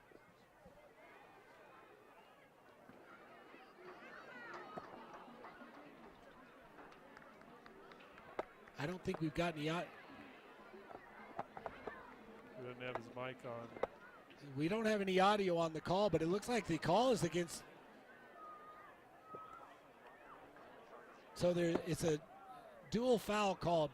It's calls against both the offense and the defense. Okay. Got a personal foul targeting Payson. So it's targeting against Payson. It is against the Longhorns. They are going to be moving back. Initially, he showed it against the Show Low Cougars. But with that, that's a costly penalty for the Payson Longhorns. Looks like they brought it back 15 yards. Is that correct? Well, from the point of the infraction, it looked like. So now they're back inside. They're back in their own territory. Will be first down and a long way to go. Looks like it's going to be 10, 20, almost 30, so it'll be just shy of 30. 1st and 10. It's 1st and 25 now. Under center is Jenkins. Jenkins throws left down the sideline, and it's caught. And still on his feet is number 80 for the Payson Longhorns. High steps the tackle and gets into the end zone. The Payson Cougars, or the Payson Longhorns, finally put a score on the board. Well, that's a great pass to find McCarthy on the sideline. 47-yard touchdown pass, and he just ate up. McCarthy did. Number 10, Aaron Villalaba for Sholo. You can see here he's just not able to wrap him up, and he keeps those legs pumping and able to slide through and get into the end zone for Payson's first touchdown of the game. Payson now, as they attempt the PAT with 2:08 left here in the first half. The snap is good. The kick, it looks like, is blocked. And Francis, the kicker, just didn't get it high enough where the pressure was right there. It's no good. Our score now 14-6. Sholo Cougars still with the lead. You're listening to Sholo Ford's presentation of high school football on iTalk 106.7 and on the web, iTalk1067.com. Hi, folks. You doing good, dude? You're clear? Yep, 30 seconds. Yeah.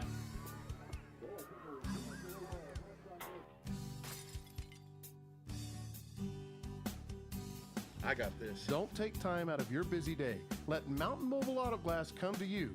All our technicians are certified by the National Auto Glass Safety Council. Mountain Mobile Auto Glass will give you $50 cash, free movie passes, and free dinner. 536-5972. Mountain Mobile Auto Glass, cash back to you. In the half.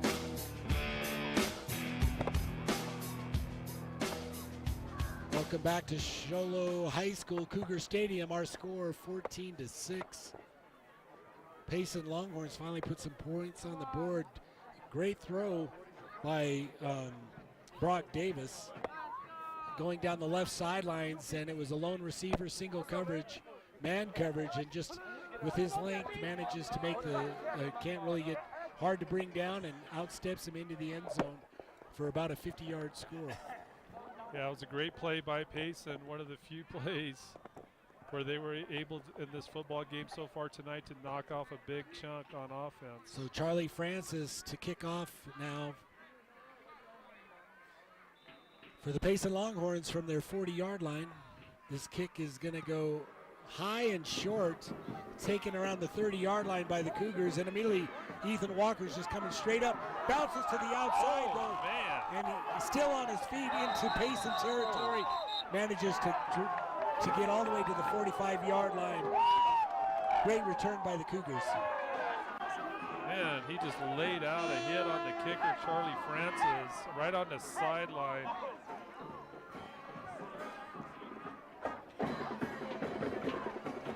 That's you can see here Walker taking that short kick, Bill, as you say. He'll move to the sideline here.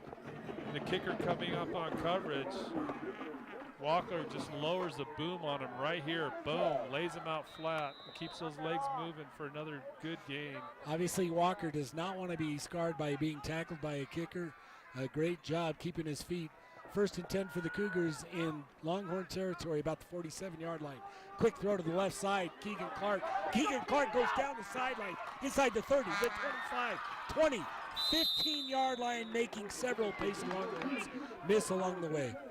Jason Bland, 56, one of the linebackers for Payson, having to go into a deep pursuit angle to finally bring down the runner, but not after, as you say, that big gain for Sholo. Quickly out of the huddle now, Sholo Cougars. McGinnis out of the shotgun. He's got Kime behind him, doubles to both sides, hands off to Kime. Kime, a little stutter step around the 15, manages to pick up maybe 3 yards before he's brought down. But again, last few plays, Payson defense doing a great job of finding a way to shut down Kime. We saw him earlier in the football game knocking off some big runs with some powerful runs into the interior of the line, as well as getting outside. But credit Payson defense making whatever adjustment they've had to make to really close down Kime here in these last couple of possessions. 1:10 here in the half. Out of the shotgun, McGinnis. He's going to hand off, or fakes the handoff, keeps it, One Payson Longhorn. It's Escas with the tackle around the head. Looks like there's a flag, but he got stopped right inside the 10-yard line at about the 9-yard line. We'll see where they end up. Looks like it is going to be against the Payson Longhorns is the initial. 58 seconds left on the clock here in the half. Tackling by the helmet opening, Payson, half the distance. So you heard it, it's going to be half the distance to the goal. Show Low Cougars now. I'm assuming that's a first down as well. No, I guess. Well, they're going to move the chains, and it will be an auto first down here. So with that, it'll be first and goal now from about just inside the 5-yard line of the Longhorns. McGinnis out of the shotgun. He's got Kime behind him. Doubles to both sides, looks on the slant to the inside, hits his receiver, and it bounces up, intercepted by the Payson defender, and he goes to a knee in the end zone. Looked like it was number 12, Chris Chavez, who comes up with the interception. Punt, that throw was great. Looked like it was right on the mark by McGinnis. Hit the receiver and bounced up in the air. Well, hit him right in the hands, a little bit high, maybe bounced off his shoulder pads or something. Looked to me like that might have been 88 McCarthy. I don't know if we can get a replay on that, but anyway, good coverage by Payson. To me, it looked like a lot of contact in the end zone on that pass, but Payson does get the turnover here with that pass interception in the end zone, so they'll start their drive here at the 20-yard line. A tough break for the Show Low Cougars. Easily looked like they were into scoring. They were going to put another score on the board. 51 seconds left here in the first half. Tight set for the Payson Longhorns. Looking left, throwing left on the slant, and immediately hit, but a nice little gain. Tough catch made, and McCarthy brings the hammer, but that ball is going to be... McCarthy, the receiver, Xavier Brooks, 288s in on that play, 88 for Sholo. Xavier Brooks coming in with the hit. So now to be second down and 4, handoff to the dive back. Dive back is fighting for yards, trying to get out to the 30, just shy of it before, as he's brought down. Julian Parker on the run. 17-16 on the clock. Payson still staying with the huddle. Coming out under center, Brock Davis. Brock Davis, he's dropping back, rolling right, throwing right down the sideline, but the receiver cut the route off at about the 40, and the ball well thrown into Show Low Cougar territory. 1 second left on the clock, though, so we'll have one more play. It'll be 4th down, 1 to go for the Longhorns. Lined up at the 30-yard line of the Payson Longhorns. 1 second left, punt. 4th down. Looks like Payson will just knee it here. Tight, kind of a tight double slot set for the Longhorns. One receiver, and he is going to take a knee, and that's going to end it for the first half. Our score 14-6. The Show Low Cougars on top. It's homecoming action here at halftime. You're listening to Show Low Ford's presentation of high school football on iTalk 106.7 and on the web, iTalk1067.com. Hi, folks. Here. How much time? Orthodontist Dr. Joshua Beeler has been providing family-friendly orthodontics in Show Low and the entire White Mountains since 2006. If you need braces, stop in and see the friendly folks at Beeler Orthodontics and meet their professional staff. Dr. Beeler and his team have the latest in orthodontics technology, and they work with each patient individually to custom tailor the most effective treatment plan for the best results. Beeler Orthodontics is a proud sponsor of high school sports. Beeler Orthodontics, live to smile, love your smile. Okay, one more time, 16-12, correct? Correct. Want to save money on your next vehicle? Then go to the place with the lowest price guaranteed. Show Low Ford guarantees the lowest price on any new Ford in the state of Arizona. Plus, every new Ford gas engine vehicle comes with a lifetime engine warranty. Thought you could get a better deal in Phoenix? Think again. The absolute best deal in the state of Arizona is at Show Low Ford, the #1 Ford dealer in northern Arizona, and soon to be #1 in the state of Arizona. Show Low Ford on the east end of the Deuce. When you think glass, think Deemer's Glass in Lakeside. Deemer's Glass offers the best selection of quality glass with affordable prices. They do full home window packages, replacement windows, custom shower doors and enclosures, custom mirrors in many shapes, styles, and colors, glass doors and hardware, commercial glass for buildings and offices, skylights, screens, fire-rated glass for your fireplace or stove, window film, and more. Visit Deemer's Glass today on Porter Mountain Road in Lakeside or call 1-888-GLASSMAN. You've been there, waiting forever at the gas station for the guy to free up so he can fill up your propane tank. Or worse, when the only qualified propane technician decided to stay home that day. Yep, you've been there, and I have too. That's why now I get my propane from Ace Hardware every time. You get Ace Hardware's world-famous customer service when you stop in for propane. That's right, you get in, you get out, and you get a great deal on propane and everything else. From Ace Hardware at their locations in Pine Top and Heber. Ace Hardware is proud to support White Mountain sports. Summit Healthcare Regional Medical Center is a proud supporter of high school sports. Many of our local sports players were born at the hospital, where Summit Obstetrics offers comfortable individual rooms for mom and baby. In case of a sports injury, the hospital ER is always staffed and prepared to take on the most serious injuries, and Summit features an advanced diagnostics department with state-of-the-art equipment. The Summit Healthcare orthopedic and therapy teams can help sports players overcome injuries and return to the game. Summit Healthcare Regional Medical Center wishes all players a successful and healthy season this year.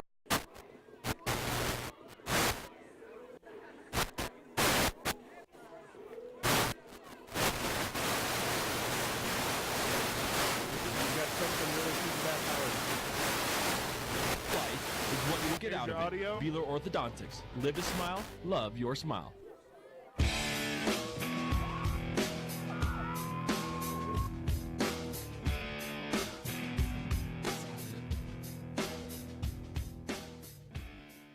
Welcome back to Cougar Stadium and halftime, the Sunrise Park Resort halftime show. Punt, our score 14-6. We're going to talk about some scoring stuff, but Sunrise Park Resort next weekend, the 7th and 8th, not only having their past promotion, but a great opportunity to get your last chance at all the activities going on at Sunrise, including scenic cliff rides, mountain biking, airbag jump, summer tubing, sliding, just a variety of things going on up at Sunrise. And again, a pass promotion. Every adult that buys the pass gets 2 free junior passes. Check them out online. Get all the information at sunriseskipark.com. Punt. A variety of things going on here at Cougar Stadium. First half, as you can see, if you're online, we've got homecoming activities going on. I don't know if they choose their team. Did Cholo have a sense that Payson would be struggling this year? But again, the Payson Longhorns probably not happy to be the homecoming game. Opponent. But you know what? They've struggled. They did manage to get points on the board right towards the end, but not a very good half for either team. Well, especially in that first quarter, with the start of the game, both teams really struggling with a lot of mistakes, a lot of penalties. They just could not get any offensive momentum. We saw both teams punt the ball, I think, in their first 2 possessions. Sholo finally able to mount an attack, and they had to make a quarterback change. I think we saw that in the second quarter, maybe late in the first quarter, but anyway, they do change quarterbacks, going to Colton McGinnis in that first half, and he was able to get at least some drives going, and they kind of minimized their turnover or their penalties. We did see a lot of turnovers though in that first half, another big area I'm sure both coaches will talk about to try to clean things up here in the second half. Well, as you mentioned it, I think one of the big things we saw was a quarterback change for the Sholo Cougars. Seemed to free their offense up, seemed to do a little bit better with McGinnis, as you mentioned, a guy that only a sophomore, kind of replaced the senior quarterback Jenkins who started, but McGinnis, it looked like, has a good command with his arm, good throwing, right. And we saw him make some good decisions for a younger guy.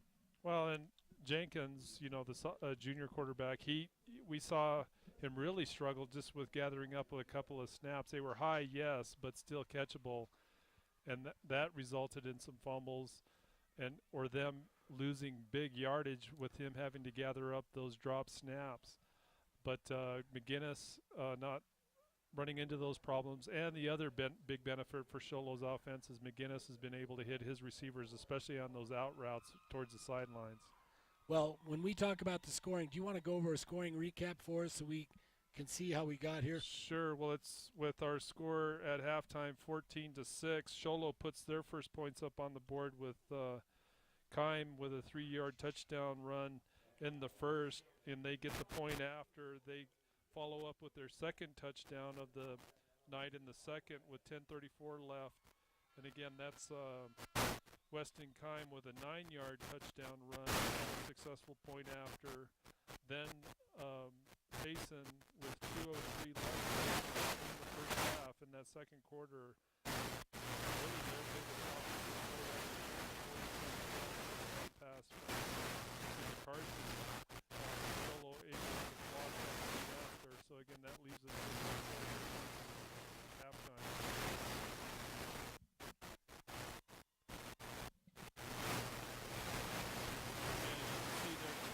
Through their homecoming celebration here at midfield. It looks like we got the king and the queen with all of their gifts and what have you. So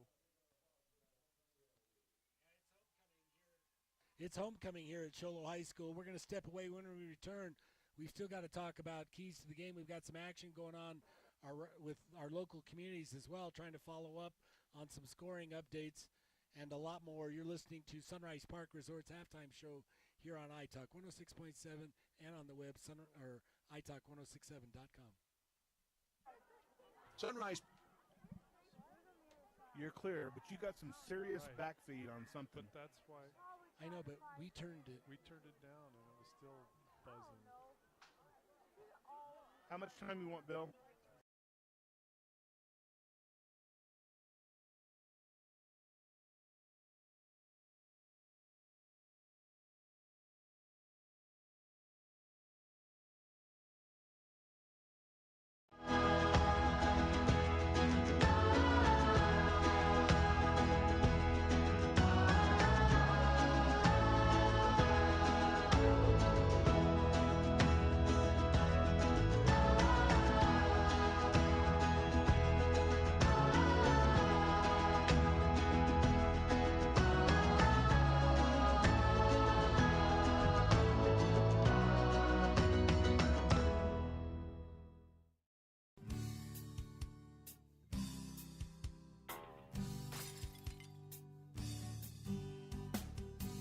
I got this. Don't take time out of your busy day. Let Mountain Mobile Auto Glass come to you. All our technicians are certified by the National Auto Glass Safety Council. Mountain Mobile Auto Glass will give you $50 cash, free movie passes, and free dinner. 536-5972. Mountain Mobile Auto Glass, cash back to you. Orthodontist Dr. Joshua Beeler has been providing family-friendly orthodontics in Sholo and the entire White Mountains since 2006. If you need braces, stop in and see the friendly folks at Beeler Orthodontics and meet their professional staff. Dr. Beeler and his team have the latest in orthodontics technology, and they work with each patient individually to custom tailor the most effective treatment plan for the best results. Beeler Orthodontics is a proud sponsor of high school sports. Beeler Orthodontics, lit to smile, love your smiling lives.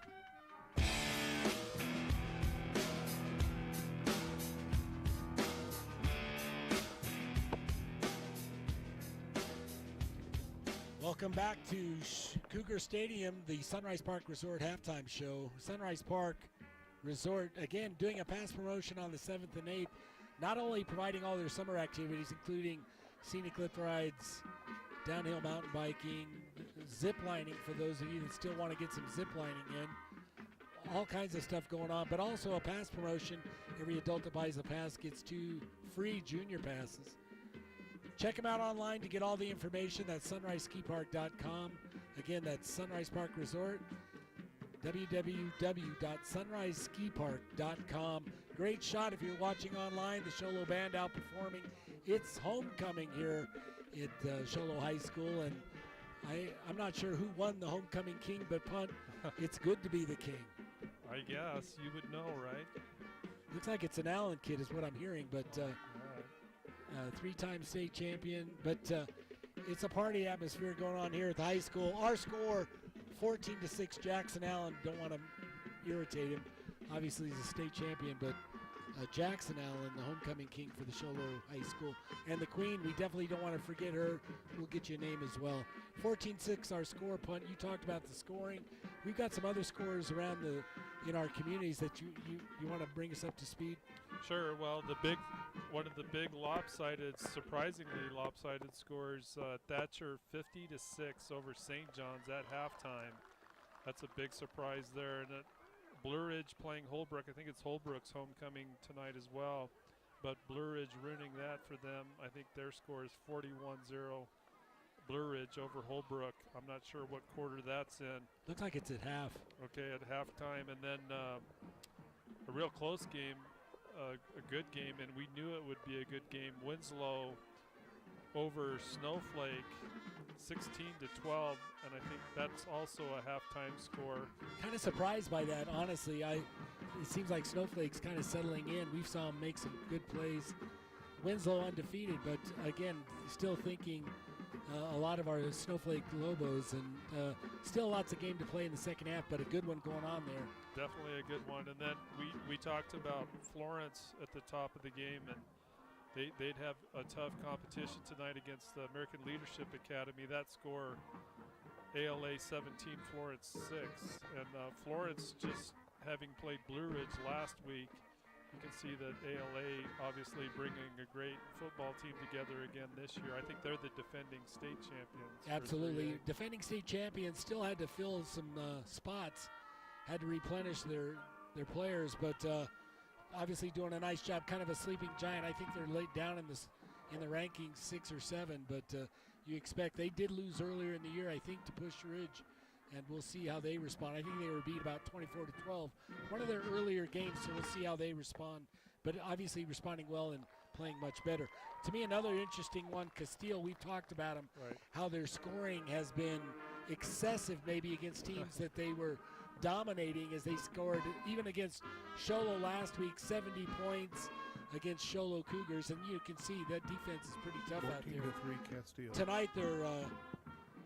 Tonight they're struggling a little bit, though. They're still winning. Castile 7, Yuma Catholic 3 at half. We'll try to keep you up to date on that one, but they're touted to go high in this thing. We'll see what happens with them. And just some interesting scores. Push Ridge 21, Empire 14. 28 to Empire's 14. Push Ridge kind of extending their lead a little bit. The band in full action out there at halftime. Again, it's halftime action. When we return, we're going to bring you some of the Ace Hardware keys to the game. You're listening to the Sunrise Park Resort halftime show on iTalk 106.7 and on the web, iTalk1067.com. In today's challenging economy, having a college education is a must. Northland Pioneer College is here to help you prepare for your future. NPC is committed to providing you with the highest quality education with the lowest tuition cost in the state. We offer a variety of advanced learning classes to prepare you for a transfer or associate's degree, personal interest education, or earning your GED. Contact an academic advisor for more information. Go online at npc.edu.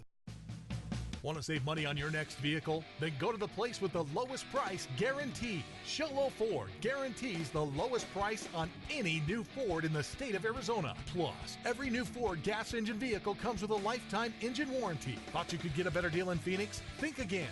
The absolute best deal in the state of Arizona is at Sholo Ford, the #1 Ford dealer in northern Arizona, and soon to be #1 in the state of Arizona. Sholo Ford on the east end of the Deuce. When you think glass, think Deemer's Glass in Lakeside. Deemer's Glass offers the best selection of quality glass with affordable prices. They do full home window packages, replacement windows, custom shower doors and enclosures, custom mirrors in many shapes, styles, and colors, glass doors and hardware, commercial glass for buildings and offices, skylights, screens, fire-rated glass for your fireplace or stove, window film, and more. Visit Deemer's Glass today on Porter Mountain Road in Lakeside or call 1-888-GLASSMAN.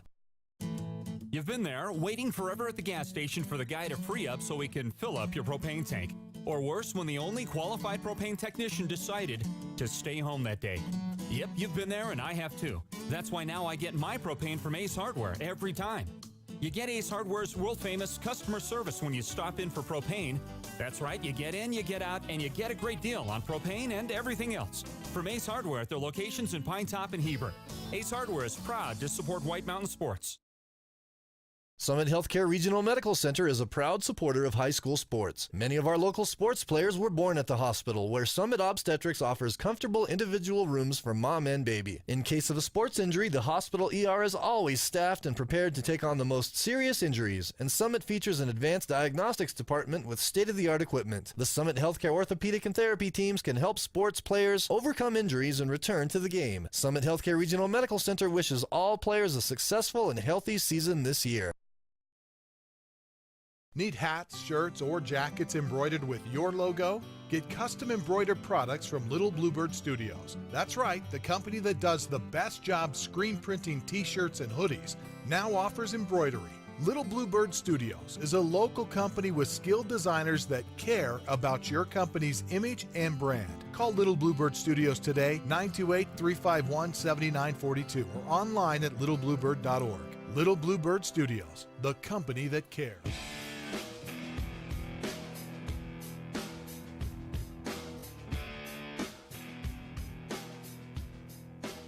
Welcome back to the Sunrise Park Resort halftime show. Punt. We've got our work cut out for us. Again, we got a bunch going on in the second half.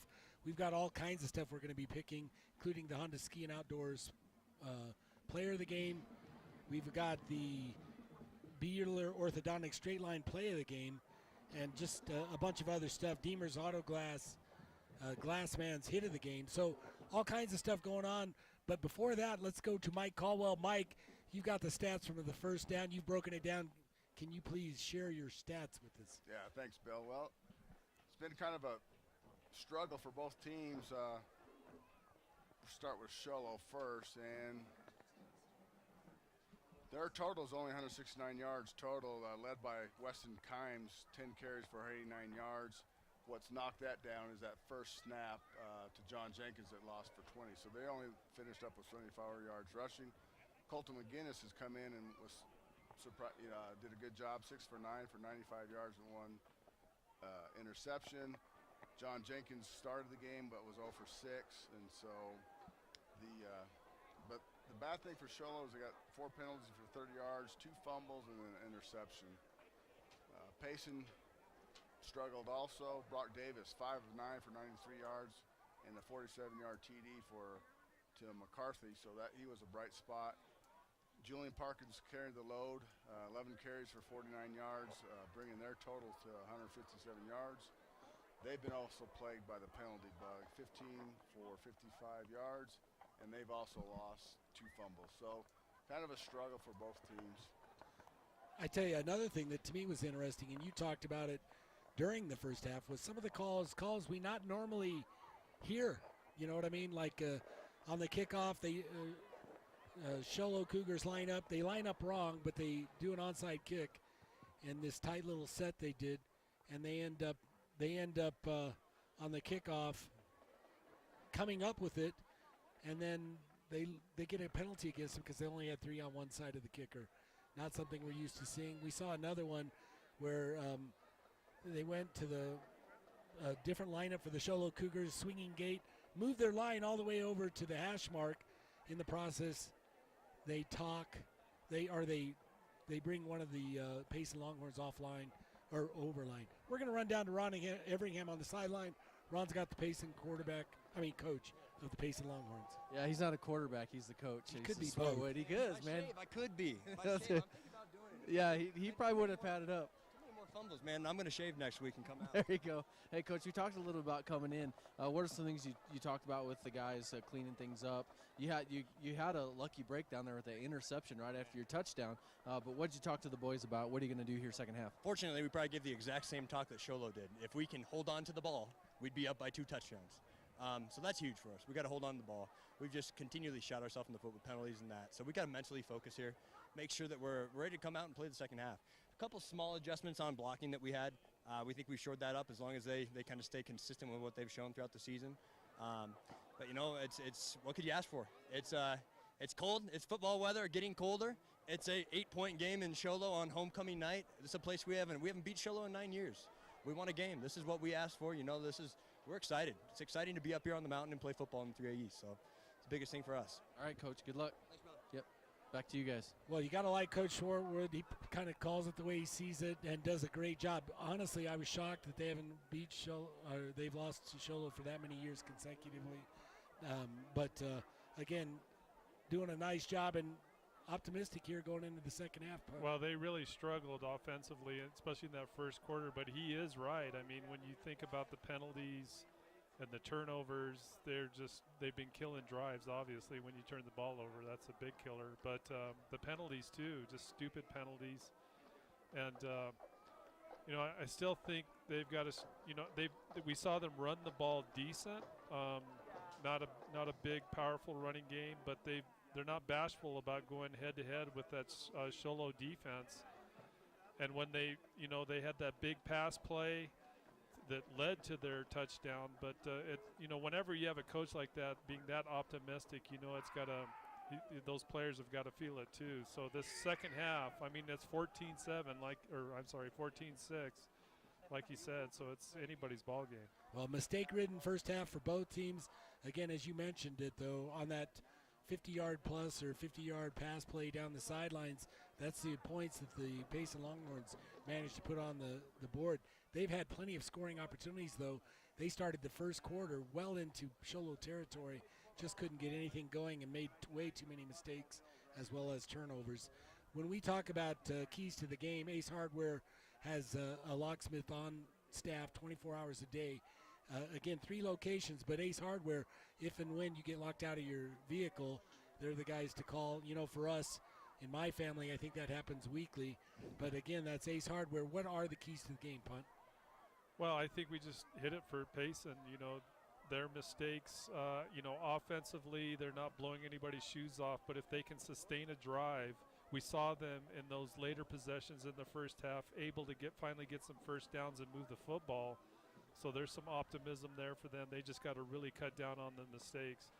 And for Sholo, defensively, I think the pressure we saw them put on the quarterback, that's going to play big, I think, too. If they can continue to do that and limit Payson's ability to throw the football, I think that's going to be a huge key for them. Well, that's going to wrap it up for this Sunrise Park Resort halftime show. Again, Sunrise Park Resort past promotion on the 7th and 8th, as well as a last opportunity to take advantage of all the summer activities going on. When we return, we'll be returning for the second half action. You're listening to Sholo Ford's presentation of high school football on iTalk 106.7 and on the web, iTalk1067.com.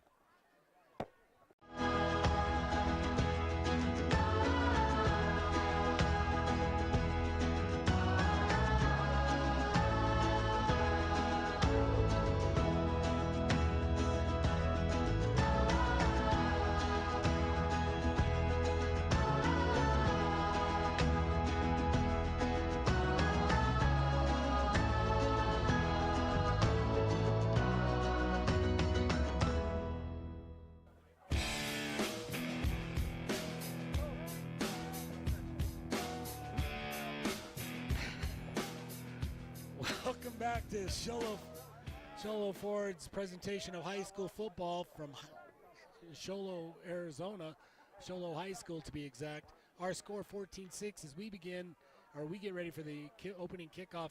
Northland Pioneer College opening kickoff. Northland Pioneer College with the lowest tuition in the state of Arizona. Northland Pioneer College, be sure to check them out. That means a lot to everybody. Our score again, 14-6. Here's the kickoff. It is a high kick. It's going to go right down the middle of the field by Shane Law. It's returned, going up the left side, still on his feet outside the 20, 30, 35-yard line. Looks like he's going to be brought down just beyond the 35-yard line, right on the Payson Longhorn sideline. Well, a bunch of Cougars over there to bring him down, but like as you say, number 71, one of them for Sholo, Chase Avila. But that's a good return right there for Payson, and that's another element of their game that they struggled with in that first half is on the punt return and kick return, just not being able to handle the kicks. But this time, good return to get them to start here at their own 31. Well, Brock Davis under center. He's got a single back, 2 tight slots. Motion coming towards us. He's going to fake the dive, pitches number 17, and immediately brought down at the 35-yard line. The runner, Devin Hinson, on the pitch. Turner and Gabbard for Dylan Gabbard for Sholo, sliding outside from his linebacker position. And again, along with Zachary Maxwell from the safety position to make the tackle. So really ends up losing yardage, does Payson on that carry. 2nd and 11 now for the Payson Longhorns from about the 35-yard line under center. It is Brock Davis. Brock Davis looks left, throws left on the slant, and it's intercepted. Great interception by the Sholo Cougars. Goes through the hands of the receiver, and the defender right back there manages to come up with the tip. Well, Neff is able to come up with it for Sholo, but you have to credit Zavon Brooks on the coverage. You can see here, undercut that route and get the deflection, and allowing his teammate, number 22, Trayson Neff, to gather that up. So another big turnover for Payson here. Not a bad throw by Davis, but nice job by the defense of the Sholo Cougars. Out of the shotgun, it's McGinnis as he starts the second half, trips to the near side. He looks left, throws left on the hook. But again, a linebacker, it looked like a linebacker defender for the Payson Longhorns. Julian Parker sliding over number 23 to deflect that pass from McGinnis. And again, that was close to being picked off. Tempo picking up a little bit for the Sholo offense now as they're back at the line of scrimmage. McGinnis out of the shotgun. He's got a single back behind him. Looks like it's going to be Weston Kime. 3 receivers to the near side, and he rides Kime, and he keeps it and throws it to the wide receiver, Toon, but Toon couldn't hang on to it. A little bit of trickery on that thing as he fakes the dive, fakes the option, and throws it. Right, just a little hot on that pass maybe for the receiver to pull it in, but well-designed play. Sholo just not able to execute it. It'll go down as an incomplete pass, of course, so it'll be 3rd and 10. You called it upon 3rd and 10 now for the Sholo Cougars from the Payson Longhorn, just shy of the Payson Longhorn 40-yard line. McGinnis again staying with the shotgun. He's got a single back behind him. Kime slots to both sides, and he's looking left, pump fakes, and throws deep down the left sideline. Well overthrows all the receiver, the intended receiver Walker, as well as all the defenders. Ethan Walker is the intended receiver. That ball thrown deep, and I'm not sure Walker could have caught up to it even if he wasn't being covered. And good coverage by Tim McCarthy for Payson. Looked like he had 2 defenders on him. Probably not a bad job to overthrow everybody. Just get it out of there and come back, make another play. With that 4th and 10 now, the Sholo Cougars look going for it. Trips to the near side, single receiver to the far side. Kime, the only single back behind McGinnis out of the shotgun. McGinnis fakes the handoff, rolls left, throws left on the out, and he makes a connection to Toon. Toon, he does manage to get the first down. It seems like made a nice cut right at the marker. We'll see where they give it to him. They put it at the 30-yard line, which would be a Mountain Mobile Autoglass first down. Again, good execution on this pass play by Sholo. You can see the receiver dip in, and then drag into the middle a little bit, and then run to the sideline quickly for that quick out pattern. Kind of late in making the call, but the chains do move. 1st and 10 now for the Sholo Cougars. Trips to the far side and fake the handoff, or they make the handoff to Kime, who again with his quick acceleration gets inside the 25, brought down about the 24-yard line. Trenton Klein, number 69 for Payson, in on the tackle along with one of the linebackers. Couldn't pick up his number, but not after a decent gain there by Weston Kime. He's been the majority of the Sholo offense tonight with his running game. So out of the shotgun, McGinnis, he's got trips to the far side, 1 receiver to the near side, Kime behind him, and he hands off again to Kime. Good block, and Kime's got space inside the 20, 25, or the 15, almost down to the 10-yard line. We'll see where the mark is. And again, Kime, just powerful runner. Wyatt Taylor, number 55, ultimately coming over to make the tackle to pull him down, but not after a big gain. Another big gain by Weston Kime. Well, that is a Mountain Mobile Autoglass first down. 1st and 10 for the Sholo Cougars at about the 10-yard line, just outside it. Out of the shotgun, McGinnis trips to the far side. He's going to again hand off to the dive back. Rosales straight up the inside, and he's going to spin and back his way into the end zone. It'll be a score here with 9:50 here in the third quarter on the first drive, opening drive of the first quarter for the Show Low Cougars. And again, that's Rosales just going right up the middle. You can see good blocking here, trap blocking up front. Rosales getting deep into the secondary, going through the linebackers completely. That's a safety pulling him down into the end zone. So a good run there, touchdown run by Rosales. John Ramirez, we called him Jan all first half. Thank you for the correction, but John Ramirez with the kick. Plenty of leg, and the ball is up, and it's good. Our score now, 21-6. The Show Low Cougars up. You're listening to Show Low Ford's presentation of high school football on iTalk 106.7 and on the web, iTalk1067.com.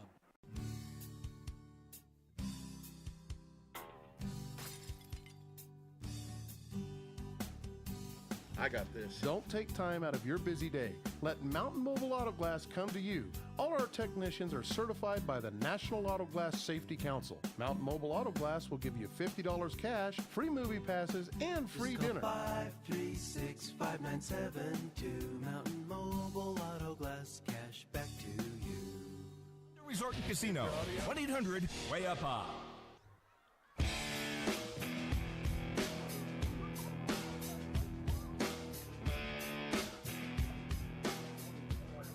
Welcome back to Cougar Stadium. 9:50 here in the third quarter. 21-6 our score. Look like some lightning off in the horizon. We'll see if that weather comes our way. Off to the south, not a good sign. But the Show Low Cougars offense showing a great sign. Whatever Coach talked about at halftime, Maxwell, the offense really got off here on that opening drive. Ramirez on the kickoff, and that ball is low. Takes a couple bounces.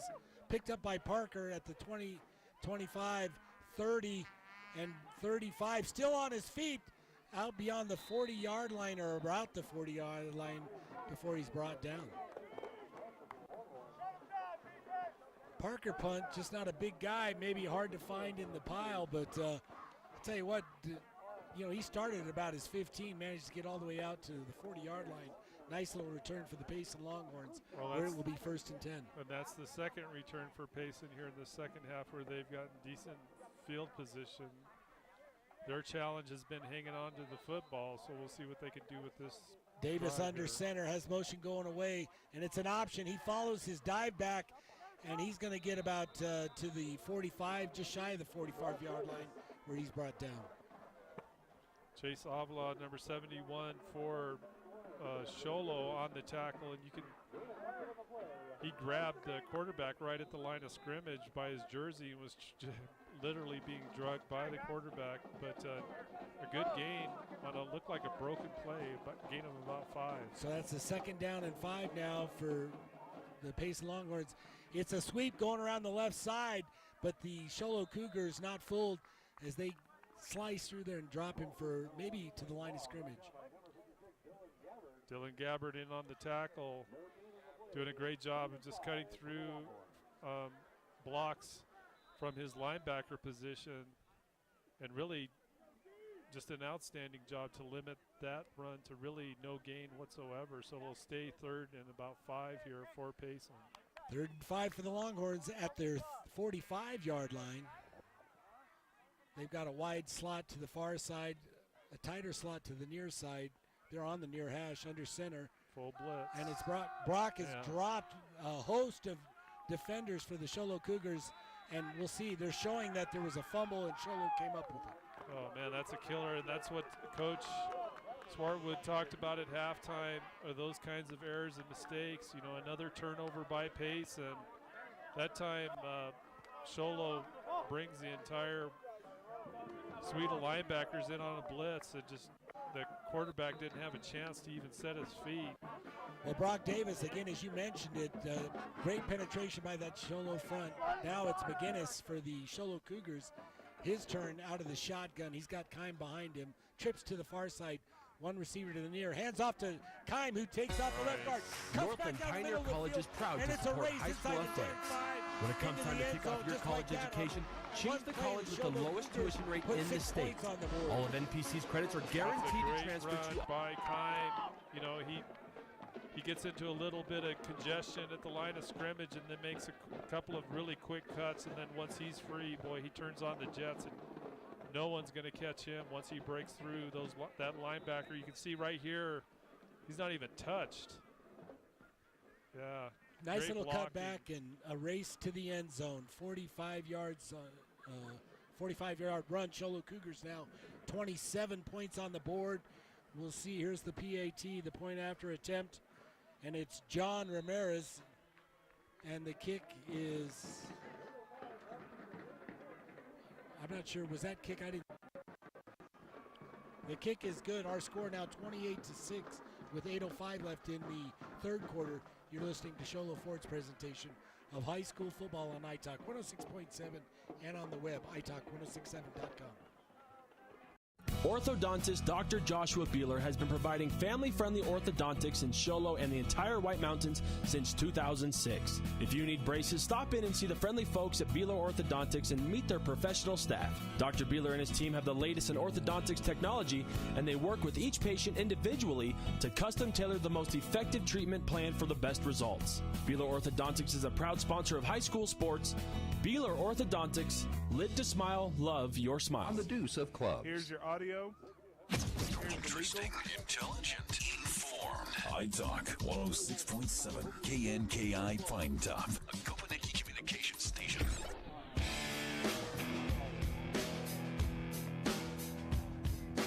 Great shot of the kickoff team. Sholo Cougars put another 7 points on the board.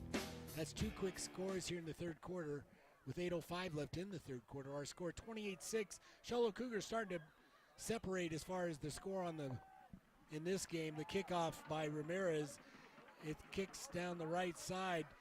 Law on the return. He's out to the 20-25. Nice little spin move, and he's another fumble. Looks like there's a fumble on the field. We'll see who comes up with it. Yeah, it looks like Payson jumped on the fumble. That's number 78 for Payson. It looks like Luis it's Diaz in the right place at the right time, able to gather up that fumble, but Payson dodging another bullet there. Well, a mistake-ridden first half for the Payson Longhorns. The coach talked about it, Coach Swartwood, and not doing much better here early in the third quarter. So now a different formation. It looks like it's under center is Davis. He's got two backs, the little pitch to the up back, and he gets maybe to the line of scrimmage. He loses his feet, but really what caused it was the pressure from Kime on the outside. Yeah, that's Shane Law on the carry. It's interesting they do that quick pitch to the back, but the run goes straight up the middle. And as you say, Weston Kime doing an outstanding job from the outside, coming in outside in to make the tackle and really limit to no gain. So second down now and 10 for a first down, and they're lined up. It looks like they're going to be set about the 28-yard line of the Payson Longhorns. Not bad field position, but Payson Longhorns offense has struggled all night. Under center now, it's Davis. Throws down the left sideline. Law catches it in stride, and it's a race down the sideline. It looks like Dalen Toon's going to catch him and push him out of bounds. Not until he's knocked out around inside the 15, all the way about the 13-yard line of the Sholo Cougars. And the difference there on that play, apart from being a great pass to find his receiver, is the receiver's running while the defender slows down and starts backpedaling and allowing that pass. You can see on a replay here, just a well-placed pass, but you see the defender stop and jump early while the receiver keeps moving down the field. Credit the speed, though, of Dalen Toon to catch up and push him out of bounds. Out of under center, Davis. He's looking right, rolling right, looks down the center of the field, and wide open right at the line of scrimmage, makes the catch, and McCarthy, and we'll see whether he got into the end zone.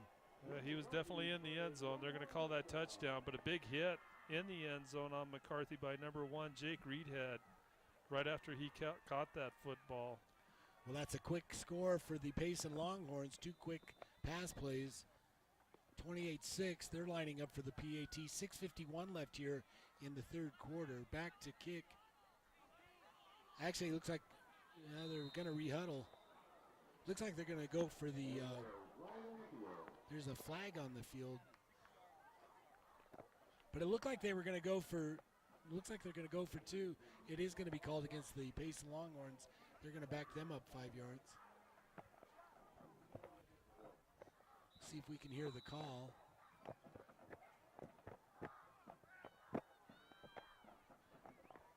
Under center now, again, it's Brock Davis. He's got a single back behind him, looks to the right, throws right on the out. It's caught, it's Heskes, and he does make it just inside the corner of the end zone, and it will be a 2-point conversion. So with that, our score 28-14. Sholo still on top, 6:51 left here in the third quarter. You're listening to Sholo Ford's presentation of high school football on iTalk 106.7 as well as iTalk1067.com. In today's challenging economy, having a college education is a must. Northland Pioneer College is here to help you prepare for your future. NPC is committed to providing you with the highest quality education with the lowest tuition cost in the state.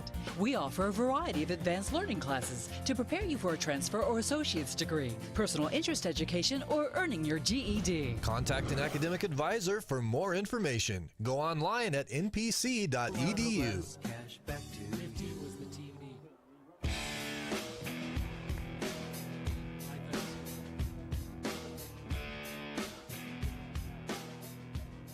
If you're looking online, great shot of the Sholo sidelines. Coaches hard at work doing a lot of coaching. 6:51 left here in the third quarter. 28-14 our score.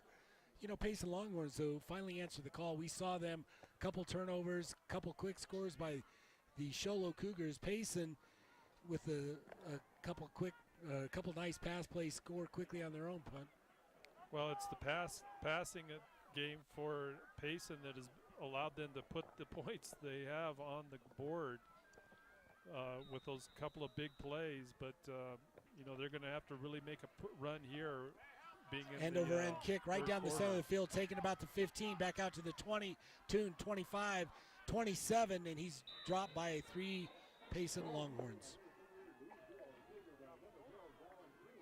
Number 55 for, I think that's 56 actually. Okay, number 55 for Payson in on the tackle, Wyatt Taylor. So it'll be 1st and 10 for the Sholo Cougars at about the 28-yard line of the Cougars. McGinnis out of the shotgun. Kime behind him, trips to the far side, one receiver to the near side. McGinnis looks right, throws to the second receiver, and Toon can't hang on to it. Hit him right in the hands, but pressure by that Payson Longhorn defense. Well, it looked like Toon may have had alligator arms a little bit too. He could anticipate with the defenders being right there. Might have just tried pulling it in a little too quickly to go upfield, but well-placed pass, as you say, by McGinnis. Snowflake 26, Winslow 22, an update coming. Again, I think that's the first time we've seen the Snowflake lead. Out of the shotgun, McGinnis trips to the far side. He's going to hand off to Kime. Kime, couple little stutter steps. Oh. He drops the ball, picks it up, still keeps on his feet, making players miss down the sideline. He gets almost out to the 40, or beyond the 45-yard line, 46 before he's knocked out of bounds. 52, Devin Gentry. And 56, Jason Bland in on tackle. But as you say, not after a big gain by Weston Kime. Just a great effort by him.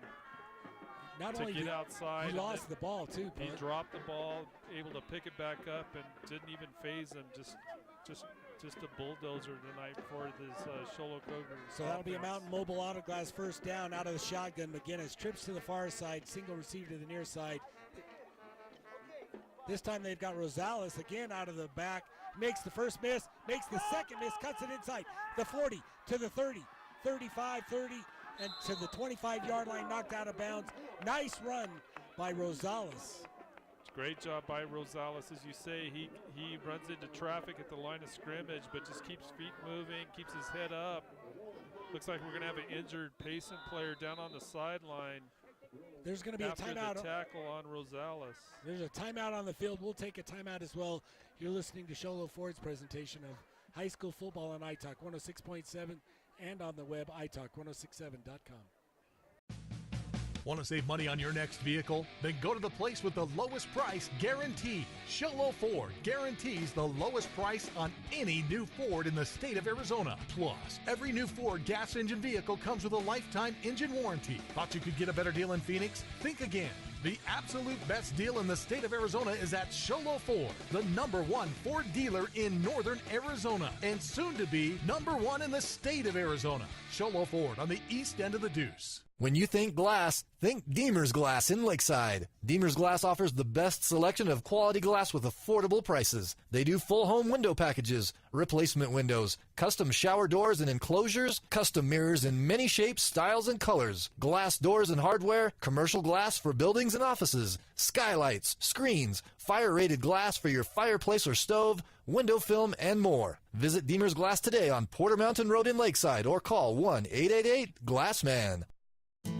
You've been there, waiting forever at the gas station for the guy to free up so we can...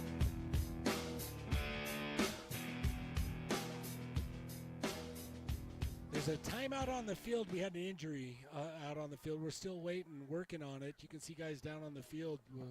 We'll see what happens with it. But punt, our score 28-14. A little bit of scoring going on here in the third quarter.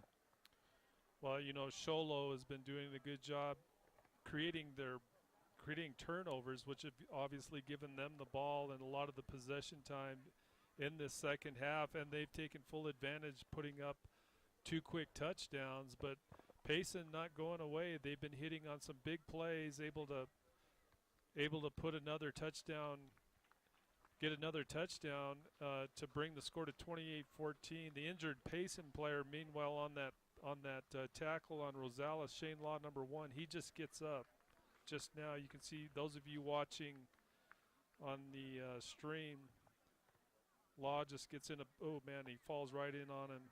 Looks like the running back actually fell on his leg. He was kind of in a bad spot. You can see him walking off there, so he's in good shape, able to walk off on his own power, so that's a good sign. It is he's done a lot for the Payson Longhorns. We've seen him on the receiving end, returning end.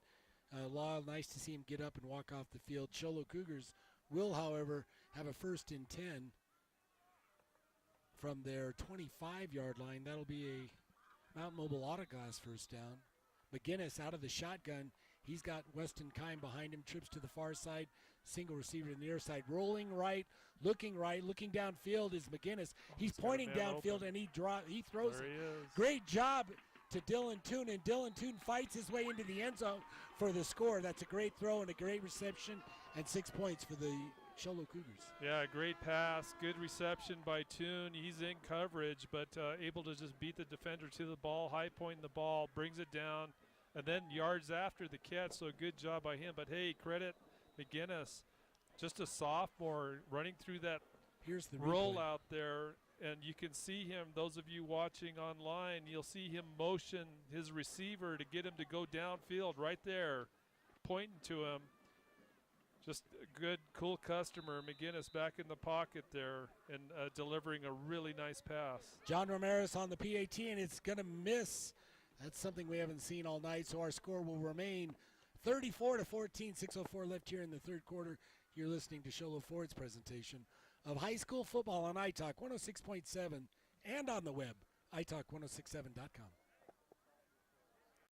Summit Healthcare Regional Medical Center is a proud supporter of high school sports. Many of our local sports players were born at the hospital, where Summit Obstetrics offers comfortable individual rooms for mom and baby. In case of a sports injury, the hospital ER is always staffed and prepared to take on the most serious injuries, and Summit features an advanced diagnostics department with state-of-the-art equipment. The Summit Healthcare orthopedic and therapy teams can help sports players overcome injuries and return to the game. Summit Healthcare Regional Medical Center wishes all players a successful and healthy season this year. Did they go for 2? That was a joke, dude. 48-0 Blue Ridge up. This game is taking forever. Need hats, shirts, or jackets embroidered with your logo? Get custom embroidered products from Little Bluebird Studios. That's Welcome back to Sholo High School. Our score 34-14, 6:04 left here in the third quarter. Northland Pioneer College has the lowest tuition in Arizona. This is the NPC kickoff here at this as the Sholo Cougars on that really nice offensive run down the field. We'll see how the Payson Longhorns respond now. Here's the kick by Ramirez. It's a high kick, end over end, taken at about the 20-yard line. 25, little shake step, 30, and he gets brought down right at the 30-yard line. Nice little 10, 12-yard return. Well, again, Payson, you know, that's one thing that has kind of been clicking for them in the second half is their return game. They've been getting some decent field position. Their problem has just been hanging on to the football, so we'll see what they can do here. You know, in spite of all the miscues, it's amazing the amount of scoring we've had, because we've had fumbles that people have picked up, you know, maintained. Anyway, for the Payson Longhorns now, it is Brock Davis under center. He's going to look, fakes and rolls right, comes up and throws, and he's got a couple of Paysons. He's to the 50, 45, Parker, 40, 35, 30, 25, block. Down to the 20-yard line. There's a flag on the field. There's a Show Low Cougar on the field. Yep. A flag comes from deep down to where the Cougar was laying. But what a play by the Payson Longhorns. Well, they're going to call that cut block? Yeah, block without the notice or whatever you call it. The blindside. Blindside block on number 80. I don't have him on the roster. Here's the call. We'll see if we can get it.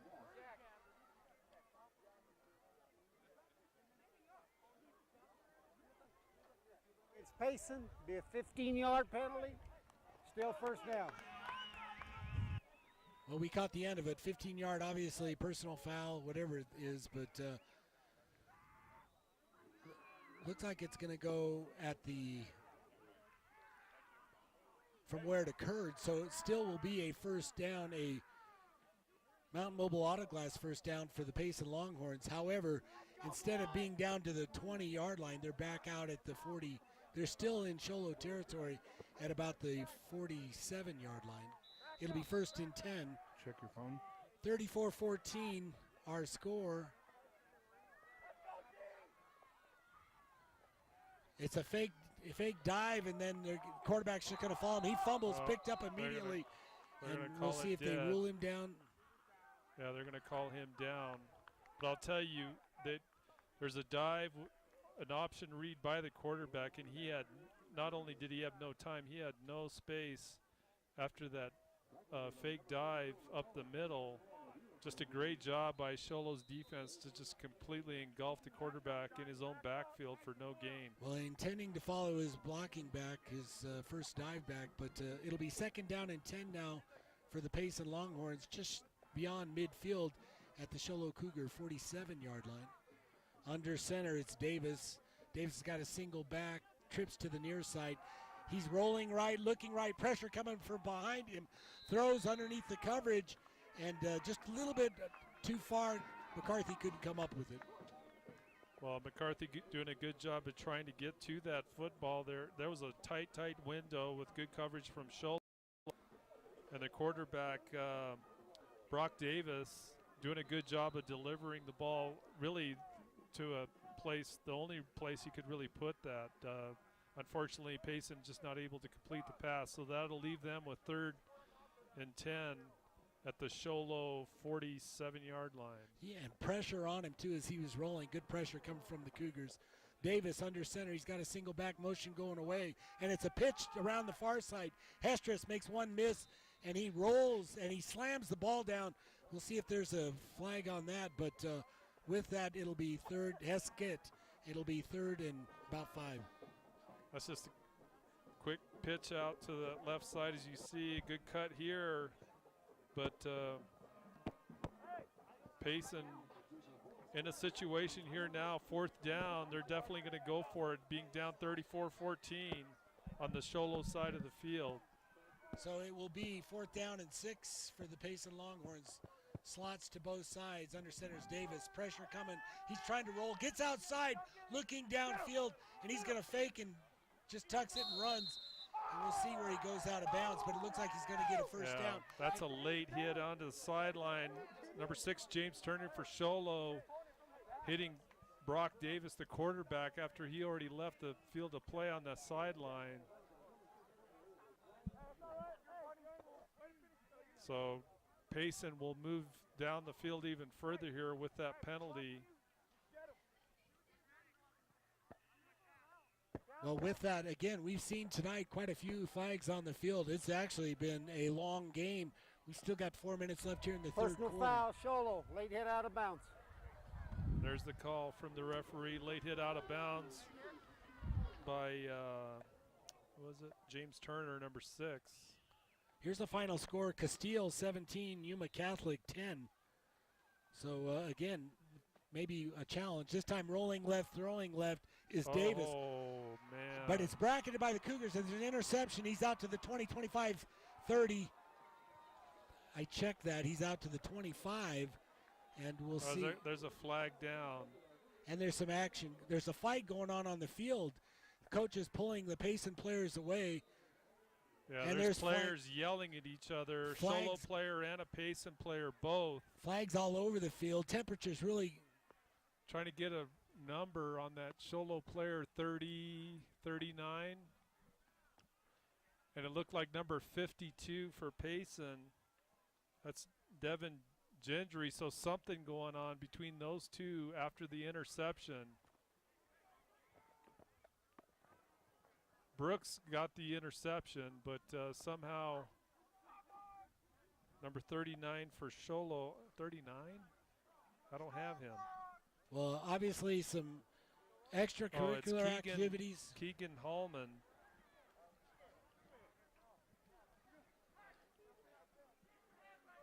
You can hear the coaches really trying to talk to their kids, settle them down on probably both sides. Not something we're used to seeing, but again, our score 34-14 on that turnover. The interception by the Sholo Cougars. Nice job. Actually bracketed the receivers. The defender on the underside makes the interception. Yeah, it's your ball when we get done. Okay, for a personal foul, targeting Sholo. We've got unsportsmanlike conduct, 52, Payson. He's ejected. I don't know the number on Sholo. He stays. Those penalties will offset. We'll enforce the targeting penalty and play ball first down this way. Well, there you have it. A bunch of not only the targeting, but some unsportsmanlike going on. Coaches really trying to gather their teams. You can see them both talking to their players. The Payson huddled over on the far side, just trying to gather their players a little bit. A lot of turnovers and obviously a lot of emotions in tonight's game. Our score 34-14, 3:50 left here in the fourth quarter. We'll see where the ball is placed. The officials still trying to figure it out. We're going to step away. You're listening to Sholo Ford's presentation of high school football on iTalk 106.7 and on the web, iTalk1067.com.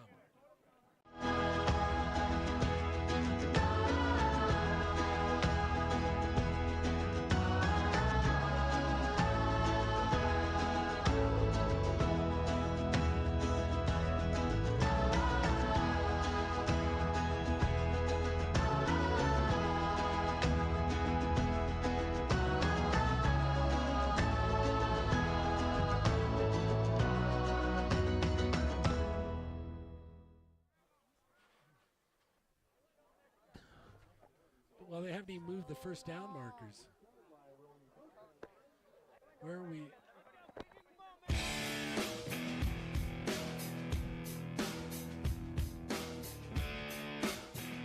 Welcome back to Sholo High School. 1st and 10 for the Cougars out of the shotgun. It's McGinnis. He's got Kime behind him. And it's going to be a Weston Kime on the dive. Stumbles but still manages to get a few more yards. Gets about 5 before he's brought down. Stumbling forward, take that back. It looks like it's about 3 yards. That's 183 yards for Weston Kime with that last carry, just doing an 15 carries, just doing an outstanding job for the Sholo offense tonight. Of course, he's put up 3 touchdowns running the ball for the Cougars tonight as well. It'll be it'll be 2nd down and about 7 for the Sholo Cougars out of the shotgun. It's McGinnis. He's going to fake it. He rolls to his left, throws left. He's got an open receiver to Walker. He catches the ball about the 37, gets out to about the 43, and he knocks a Payson player down as he goes to the ground. We've seen Walker do that a couple of times. He's not bashful about hitting those defenders after he has the football. That time, Tyler Heskett in on the tackle, and there's still some jawing going on between Payson players and the Sholo sideline. Great throw you by can see McGinnis. Heskett coming over. Great throw by McGinnis. Great catch by Ethan Walker. Trips to the far side, single receiver to the near side, out of the shotgun. McGinnis staying with that formation. And it's going to be a handoff again to Kime. Kime goes down on the left side. Nothing at the line. Now he's cutting back to the far side, but there's too many Payson Longhorns. He's going to be dropped for a 5-yard loss. Let's send it down to Ron Everingham on the sidelines. Ron Everingham. Yeah, thanks, Bill. Crazy going on down here on the Payson sideline, but Coach Swartwood grabbing the team together and doing the right thing and making sure that he admonished them to keep all of the play in between the lines, and some things got out of control there. But before that, Coach Swartwood was talking to this official over here about how he had allowed that to happen because of the way that he had been allowing the play to happen on the field. So he's not happy with the way the officiating is going either, but sending a good message to his team there to go back out and play between the lines. Yeah, emotional game going on right now. 2nd and 15 to go for the Sholo Cougars. Out of the shotgun, McGinnis. He's looking left, throws left on the slant to Keegan Clark, hits the hands and bounces out. It will now be a 3rd and 15 for the Sholo Cougars. And again, a very well-placed pass to a receiver slanting into the middle. Good coverage that time by Devin Hinson for Payson. Just a really tight window, not able to get the completion. An update, Winslow was up 28-26 with 9 minutes to play. Snowflake retakes the lead 34-28 now. Snowflake Lobos on top. Trips to the far side, one receiver to the near side, 3-by-1 as Mike Caldwell likes to call it. Out of the shotgun, McGinnis. He's got Weston Kime behind him. He's looking right, quick throw to the right. Payson Longhorn defender gets a hand on it. He read it, came up and had a chance to go into the end zone. Read it perfectly. That's DeAndre Terry cutting underneath the route from a cornerback position, I believe, or maybe an outside linebacker position. Maybe jumped just a little too early, so he was coming down as the ball was floating over. He's still able to get his hands on it, though, and knock it down. Looks like we're getting some lightning off to the south here still. A long throw down that stretch, or that play down, it's literally right down to along the line of scrimmage. But Sholo Cougars now coming to the line to punt, trying to get their team right. 1:59 left here in the 3rd quarter. It's Ramirez who's back to punt. It is for the Sholo Cougars. Snap is high, but he comes up with it. Toon, it's a end-over-end short kick, but managed to get it away. It takes a Payson bounce, though, out beyond the 35, and we'll see where they mark it. They mark it about the 34 as it bounces back. It'll be 1st and 10 for the Payson Longhorns from their own 34-yard line. Again, punt, we've seen decent field position for the Payson Longhorns all night long, just haven't really been able to do much with it. Right, they've had a couple of big plays, passing plays to get their points up this second half, but they've also had a lot of turnovers, have the Longhorns, and this really not able to sustain any long drives. Brock Davis, the quarterback under center, he's got a single back behind him. He's going to fake the handoff and just keeps it as he takes off the left tackle. Rosales is right there to drop him, maybe at the line of scrimmage. They get a good linebacker play by Rosales. We've seen him been standing up all night for this Cougar defense, doing a good job. And you got to credit that front line as well. They're putting a lot of pressure up front, sealing off gaps into the line of scrimmage. It looked like Davis did manage to get 2 yards. It'll be 2nd and 8 for the Longhorns, lining up on their left hash mark. Davis under center. He's got a single back. Parker behind him, 2 tight slots. And again, it's going to go around the left side. And Sholo Cougars, though, great penetration, catch him from behind, and really gets maybe to the line of scrimmage. That's Heskett, Tyler Heskett on the carry, number 48. It's got the Clay Matthews do going. But again, Sholo's defense doing a good job, just not allowing much room at all up front for these Payson running backs. Something we're really not used to seeing is that long hair, a couple of the Payson Longhorns with it. So with that, under center, it is Davis. He's got 2 wide to the near side, and he's looking right, rolling, and throws right to the under man, Heskett, who's going to catch it. He gets the ball to 45. We'll see. He backed up a little bit. We'll see where they mark it. They give him a generous mark beyond the 45, and it'll be a first give and him 10. his forward progress after the catch, where he made his first initial run upfield. Looked like he made a spin, though. He was trying to get away, lost a yard or two. Well, that was a quick pass, and it had to be because the quarterback was laid out right after he threw that ball. But, good hands by Heskett to pull that in. Mountain Mobile Auto Glass first down for the Payson Longhorns. Davis under center, Parker behind him, the lone back. He's going to hand off to the dive back Parker. Parker on the run is going to meet a variety of Show Low Cougars defensive front led by Munoz. Looks like that's going to do it for the third quarter. Our third quarter score at the end of the third quarter, 34-14, Show Low Cougars on top. You're listening to Show Low Ford's presentation of high school football on iTalk 106.7 and on the web, iTalk1067.com.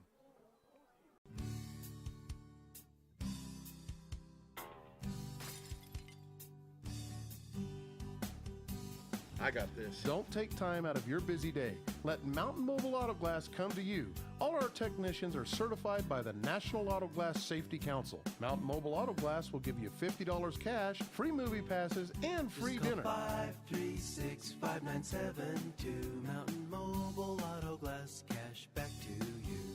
888 Glassman.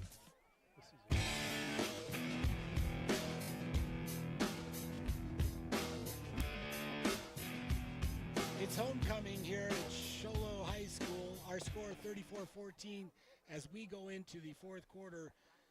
The Summit, or the Northland Pioneer College fourth quarter. As we open up the fourth quarters, Northland Pioneer College with the lowest tuition in the state of Arizona. Be sure to check them out. Let's send it down to Ron Everingham. Ron on the sidelines, what do you got for us? Yeah, down here on the Payson sidelines still, number 55, Wyatt Taylor is getting his knee worked on. He was in quite a bit of pain. Got one of their trainers working on it. And it's interesting to see this lightning coming in. Be interesting to see how that plays out in the game. We probably could go a rain delay and then come back at this thing in an hour or two. We hope not. Tight set. Here's a handoff to the dive back Parker around the right side. And he looked like Kime on that one, managed to bounce outside to their sideline. Looks like he's going to get that Mountain Mobile Auto Glass first down. That's a great run by Parker. Just quick hitter off that right side tackle and just doing a great job of running through defenders to get a first down for Payson. And as Ron says, that there's been lightning for the last few minutes further south of us here. Out of under center, hands off to Parker again. This time Parker bounces back inside, still comes up with a nice gain brought down by Rosales. Like that looked like the exact same play, same running play again, and another nice gain by Parker. 6 yards to be exact, 7 yards. Second down now and 3 for the Payson Longhorns. Our score 34-14 into Show Low Cougar territory at the 35. And it's again Parker staying with Parker off the right side. Gets the first down and more inside the 30-yard line. Dylan Gabbert that time in on the tackle. Rosales also in the neighborhood. And again, to me, that looked like the same running play 3 times in a row. Payson feeling, I guess, if it works, we'll keep running it. They've been getting good gains off that off-tackle play on the right side. Well, Parker in the running for the player of the game, I guess. You can see this drive. It's all about Parker. Under center, Davis. He's got Parker, the lone back. He's going to fake to Parker. It's around the right side, going away from us. Oh, man. And there's a big hit on the play, but a gain of about 4 or 5 yards for Gladden. James Turner with a big hit on the running back, Devin Gladden, right on the sideline. That's one that certainly will be in the running for hit of the game. So with that, it'll be second down now, 6. Nice little offense, or moving the chains for the Payson Longhorns. 2nd and 6 under center. It's Davis. He's got Parker, the lone back. Quick drop back, hits the slant. McCarty, who drops to the ground as he makes the catch. It will be a Mountain Mobile Auto Glass first down as he's brought down inside the 20 at about the 17-yard line. That's McCarthy with the reception. He's been their big gun as far as pass receptions tonight for this Payson offense, doing a great job for the Longhorns. Double slots on the formation. Under center is Davis, motion coming towards us, and he hands off to the dive back. This back, Chris Johnson, gets inside the 10-yard line. quickly before he's brought down. You can see Payson going with a little bit of variety with their running game and also sprinkling in a few passes. Don't look now, but they haven't turned the ball over, which is a good thing for them. And they're I mean, sure, they're eating some time off the clock here, but they're mounting a good offensive push. It's going to be a second down and a long one from the 9-yard line. You're listening to Sholo Ford's presentation of high school football on iTalk 106.7 and on the web iTalk1067.com. Orthodontist Dr. Joshua Beeler has been providing family-friendly orthodontics in Sholo and the entire White Mountains since 2006. If you need braces, stop in and see the friendly folks at Beeler Orthodontics and meet their professional staff. Dr. Beeler and his team have the latest in orthodontics technology, and they work with each patient individually to custom tailor the most effective treatment plan for the best results. Beeler Orthodontics is a proud sponsor of high school sports. Beeler Orthodontics, live to smile, love your smile. 56-18, Thatcher over St. John's. That's the final.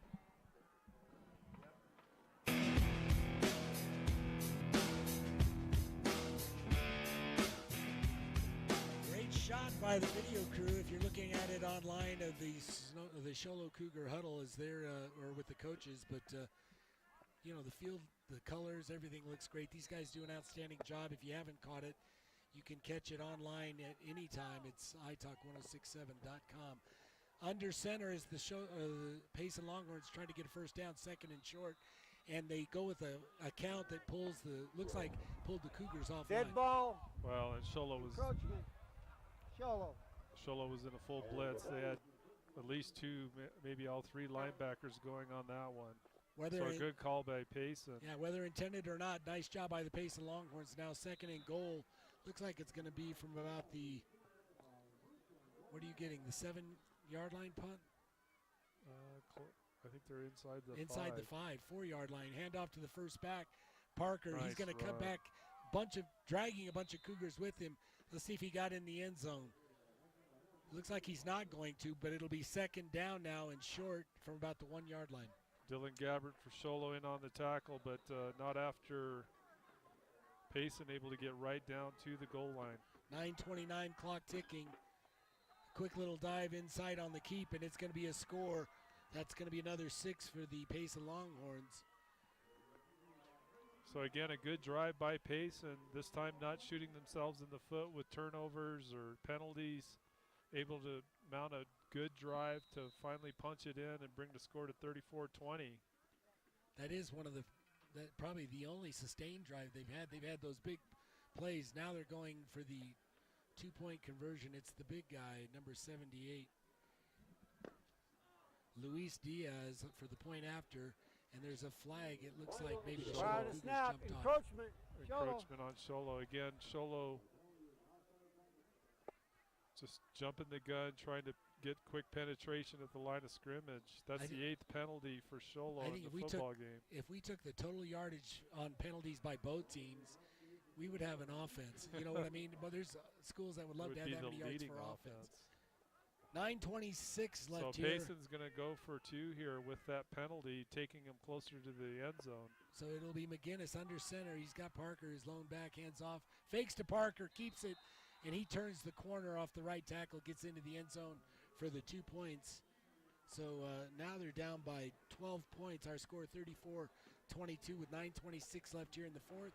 You're listening to Sholo Ford's presentation of high school football on iTalk 106.7 and on the web iTalk1067.com. In today's challenging economy, having a college education is a must. Northland Pioneer College is here to help you prepare for your future. NPC is committed to providing you with the highest quality education with the lowest tuition cost in the state. We offer a variety of advanced learning classes to prepare you for a transfer or associate's degree, personal interest education, or earning your GED. Contact an academic advisor for more information. Go online at npc.edu. Hey, we're going to jump right in.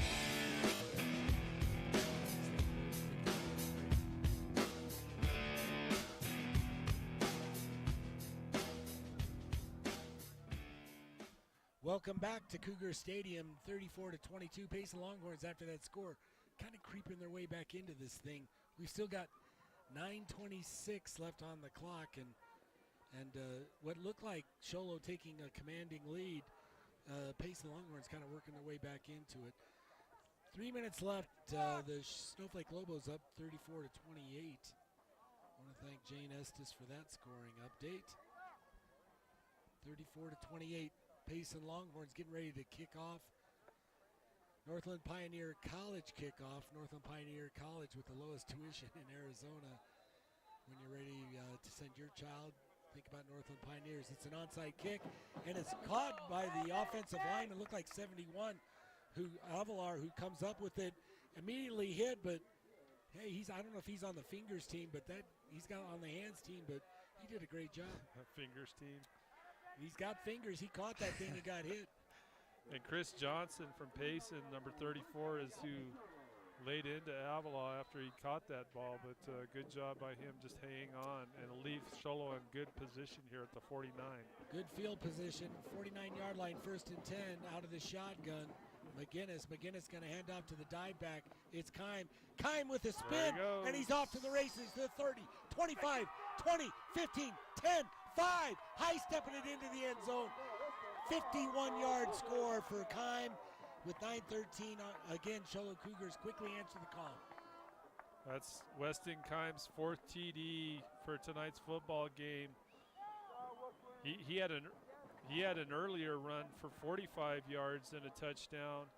That one was, 51 yards.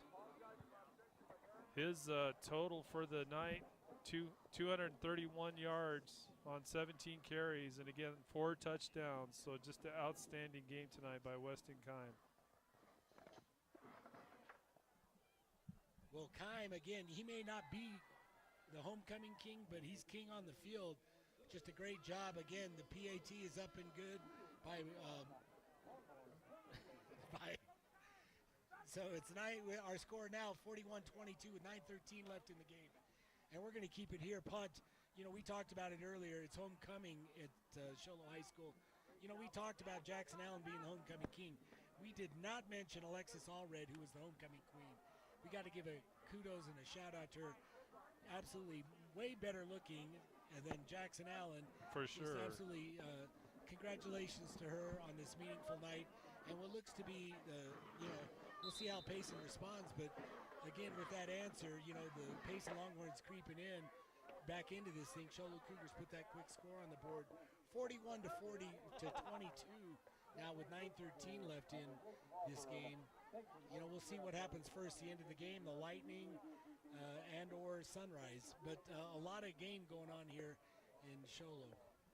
Well, that's a good answer by Sholo. We did see Payson with that good drive, one of the best drives of the night for them, putting points up on the board. But for Sholo to come back that quickly, and just a fabulous run by Weston Kime, that's a big punch back in the face for Sholo to get back way up ahead here. John Ramirez with the kickoff, and it's going to be taken about the 12 to the 15, the 20, and right at the 20, brought down on a bear tackle from behind, and it'll be a 1st and 10 for the Dalen Payson Toon, I Longhorns. think. That was number 12, looked like to me. On the hit, it was 72 Baird. So with that, the Payson Longhorns will bring their offense back on the field. 1st and 10 from their 20. Kind of a tight-looking set.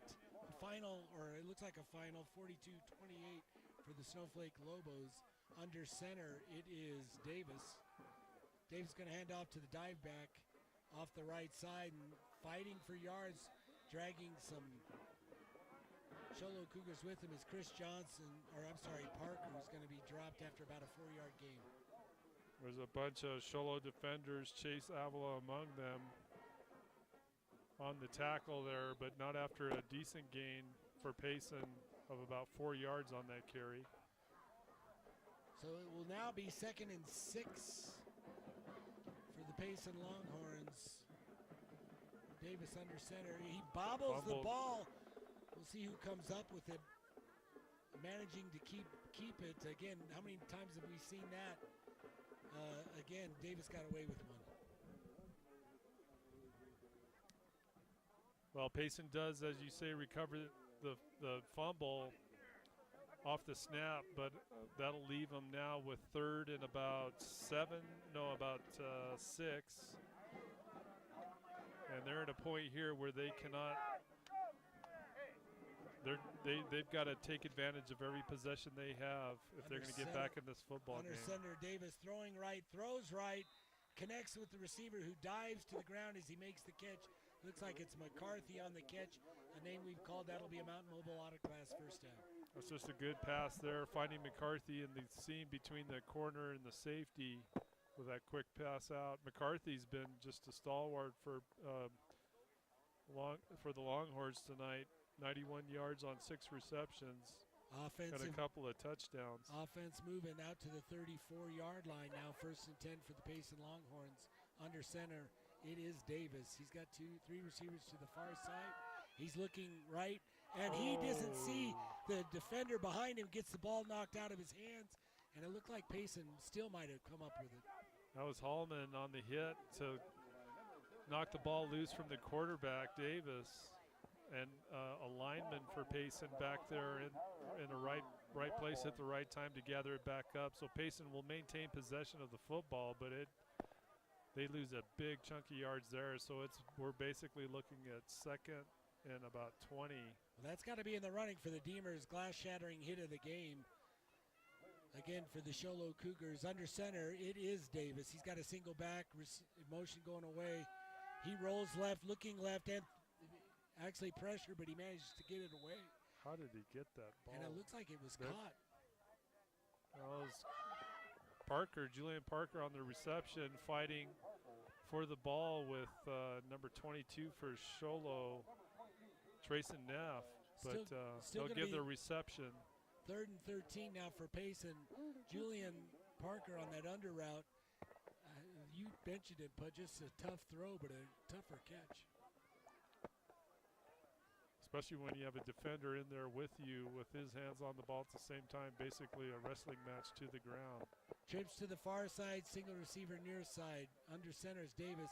He looks right, throws right. Oh! Tipped up by a Sholo Cougar. Nobody can come up with it there. There was four or five Cougars to 1 Payson Longhorn. That's Turner, number 6 for Sholo, that had a shot at the interception on the replay here. You can see him.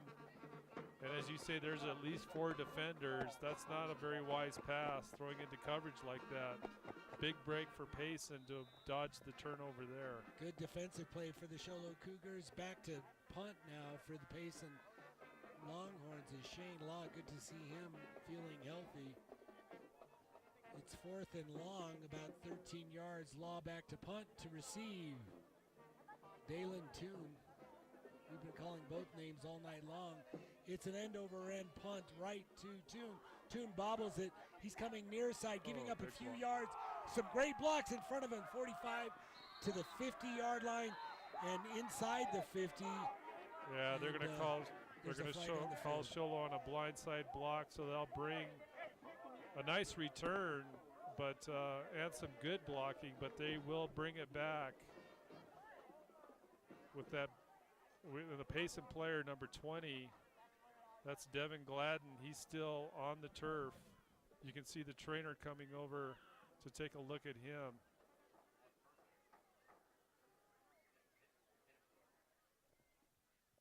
Here's the call. Personal foul, number 6 Green, blindside block. So they're working on him. We're going to step away. You're listening to Sholo Ford's presentation of high school football on iTalk. 106. Personal foul, number 6 Green, blindside block. We're going to go 15 yards back. It'll be first down. 106.7 and on the web, iTalk1067.com. Want to save money on your next vehicle? Then go to the place with the lowest price guaranteed. Sholo Ford guarantees the lowest price on any new Ford in the state of Arizona. Plus, every new Ford gas engine vehicle comes with a lifetime engine warranty. Thought you could get a better deal in Phoenix? Think again. The absolute best deal in the state of Arizona is at Sholo Ford, the #1 Ford dealer in northern Arizona, and soon to be #1 in the state of Arizona. Sholo Ford on the east end of the Deuce.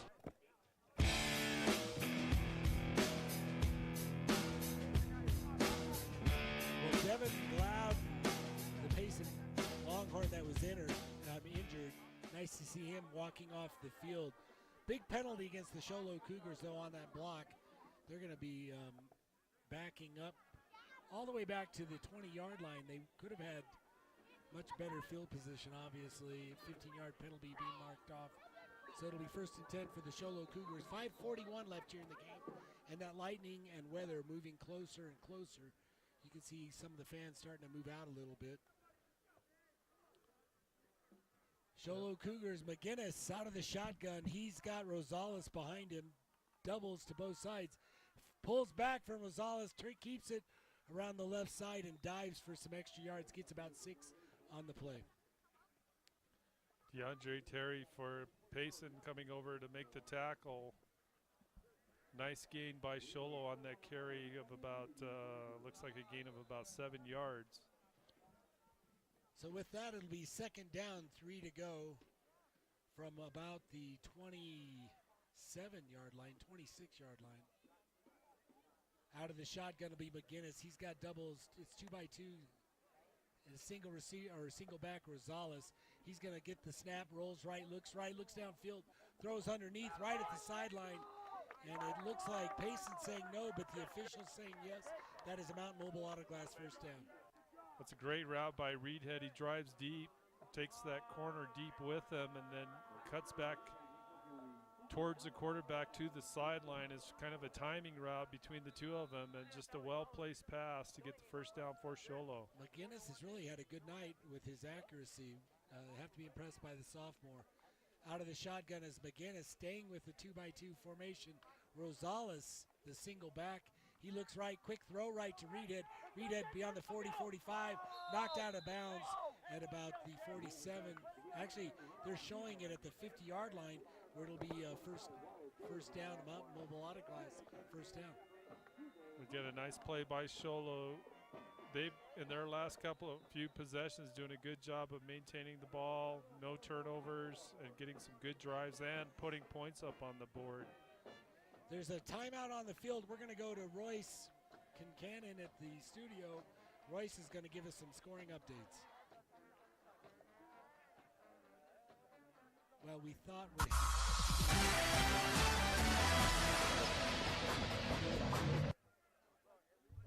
All right, we've got some scores from around the league. Alchsay Falcons 52, Valley 6, Northwest Christian 38, Odyssey 13, Yuma Catholic 10, Castile 17, Blue Ridge 48, Holbrook 0, Snowflake 34, Winslow 28, Thatcher 56, St. John's 18, Sholo 42 to 14, Chinle 22, Red Mesa 20, Round Valley 63, Miami 12, Safford 35, Coolidge 6, American Leadership 48, Florence 6. Back to you. Some interesting scores. Thank you, Royce Kincannon, for getting us up to date. Our score here, though, 41 to 22. Sholo Cougars with the lead over against the Payson Longhorns. It's out of the shotgun now, right at the midfield mark. And it's Rosales, the dive back up inside. And he gets inside the 45-40 and keeps going, knocking over a few Longhorns to about the 38-yard line. That's just good power running there by Rosales. You know, he gets a good hold right at the line of scrimmage, but keeps those feet moving, running downhill, and just plows over a couple of Payson defenders. So Sholo's offense doing a really good job of just clicking away here in the second half. Mountain Mobile Autoglass 1st down, 1st and 10 for the Sholo Cougars out of the shotgun. It is, and looking right, throwing right will be McGinnis. Throws it underneath. He just throws it away. Kind of a nice decision made by, definitely a nice decision made by McGinnis. Well, he feels the pressure coming. He's deep in the pocket, and as you say, Bill, rather than lose the yards, just get rid of the football. Had a receiver out there, but really no effort to try to get it to him. Just stop the clock and get the play from coach, and we'll see what they can do here with 2nd and 10. Yeah, every time they don't connect on those pass plays, stops the clock. 4:03 left here in the game. 41 to 22 our score. Sholo Cougars now. McGinnis out of the shotgun. He's got Rosales behind him. He's going to hand off to Rosales on the dive. He gets out to the inside the 40 to the 35. where he's brought down, but that quick little diving by Rosales, kind of a nice combo you've got going there with Keim and Rosales. Yeah, that's a good duo to put in any backfield. It looks like we have an injured Sholo player, number 75, coming off.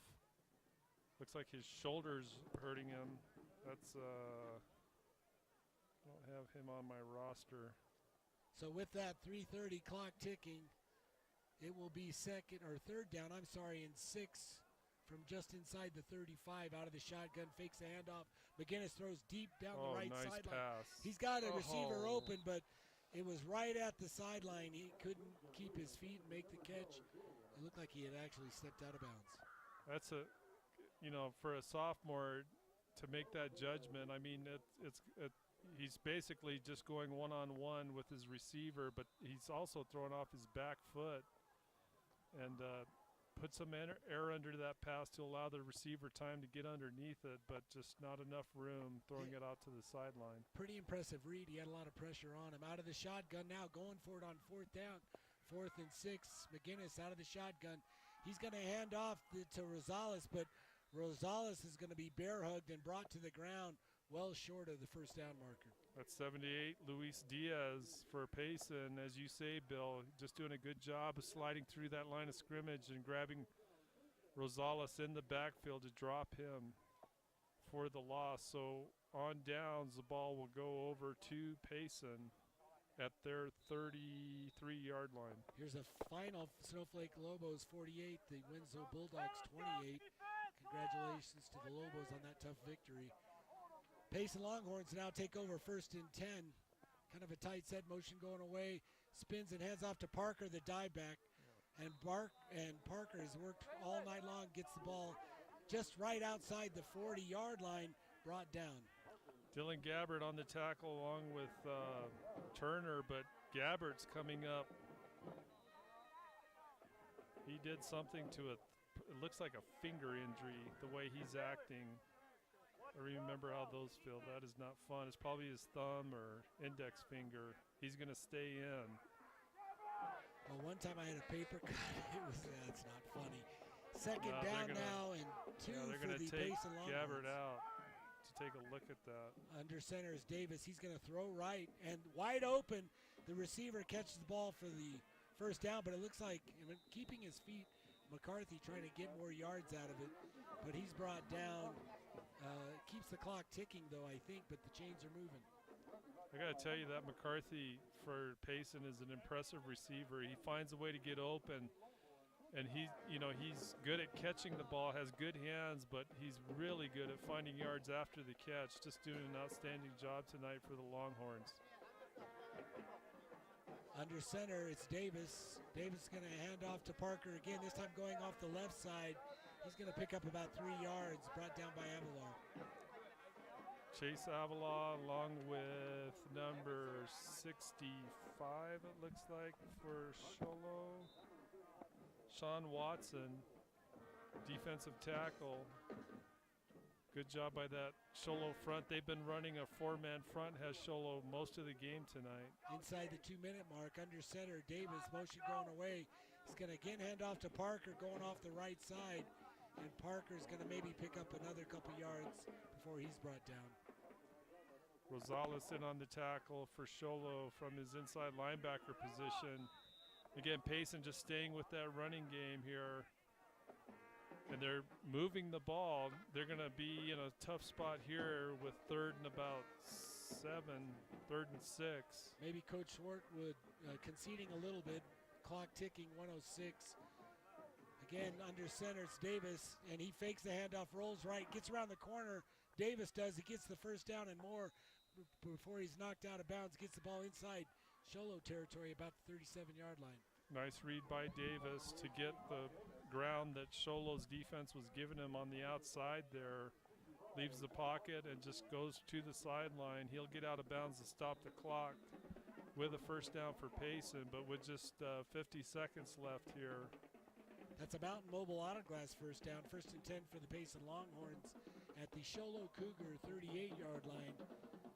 You know, we've seen Davis. He's had good accuracy tonight as well. Under center, he's got one back, looks left, throws left, immediately down the field. a little bit more wobbly than we're used to. The intended receiver, McCarthy, it looks like. It's number 80. We don't have him on the roster. That was a tough pass, so as you say, really wobbly coming out of the hands. And the receiver really never had a shot at gathering that one in. It does stop the clock, so Payson will take another stab here at the end zone. Again, sitting on the right hash mark under center is Davis. Davis is going to fake the handoff. Again, tries to get around the right corner, but he's brought down by Rosales for a loss of about a yard. It's a good tackle there by Luis Rosales in the open field to pull down the quarterback, as you say.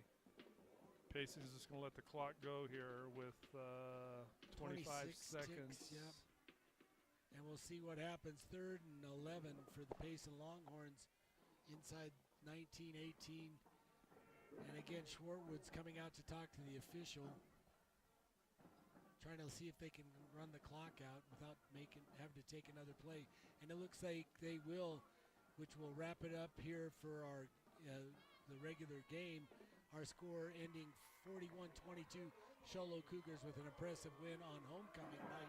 You've been listening to Show Low Ford's presentation of high school football on iTalk 106.7 and on the web, iTalk1067.com.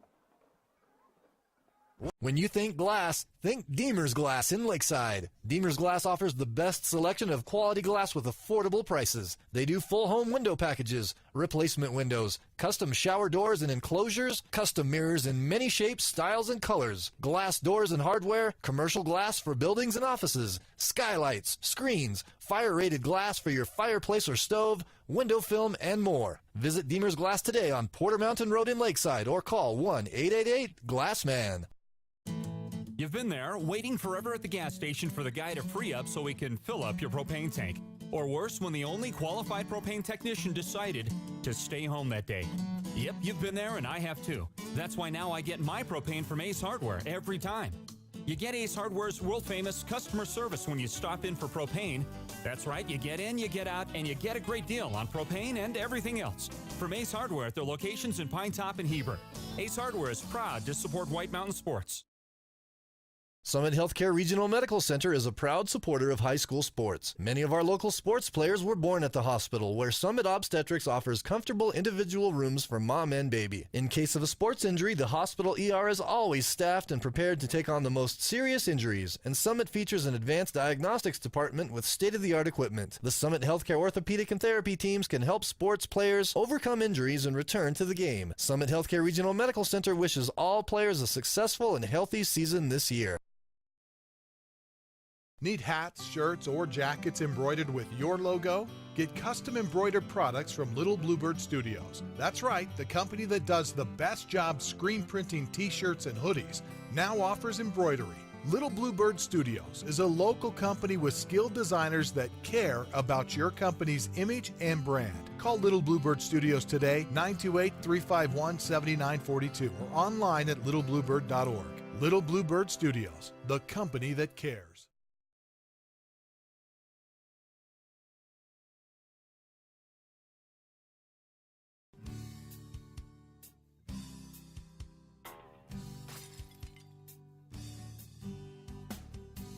I got this. Don't take time out of your busy day. Let Mountain Mobile Auto Glass come to you. All our technicians are certified by the National Auto Glass Safety Council. Mountain Mobile Auto Glass will give you $50 cash, free movie passes, and free dinner.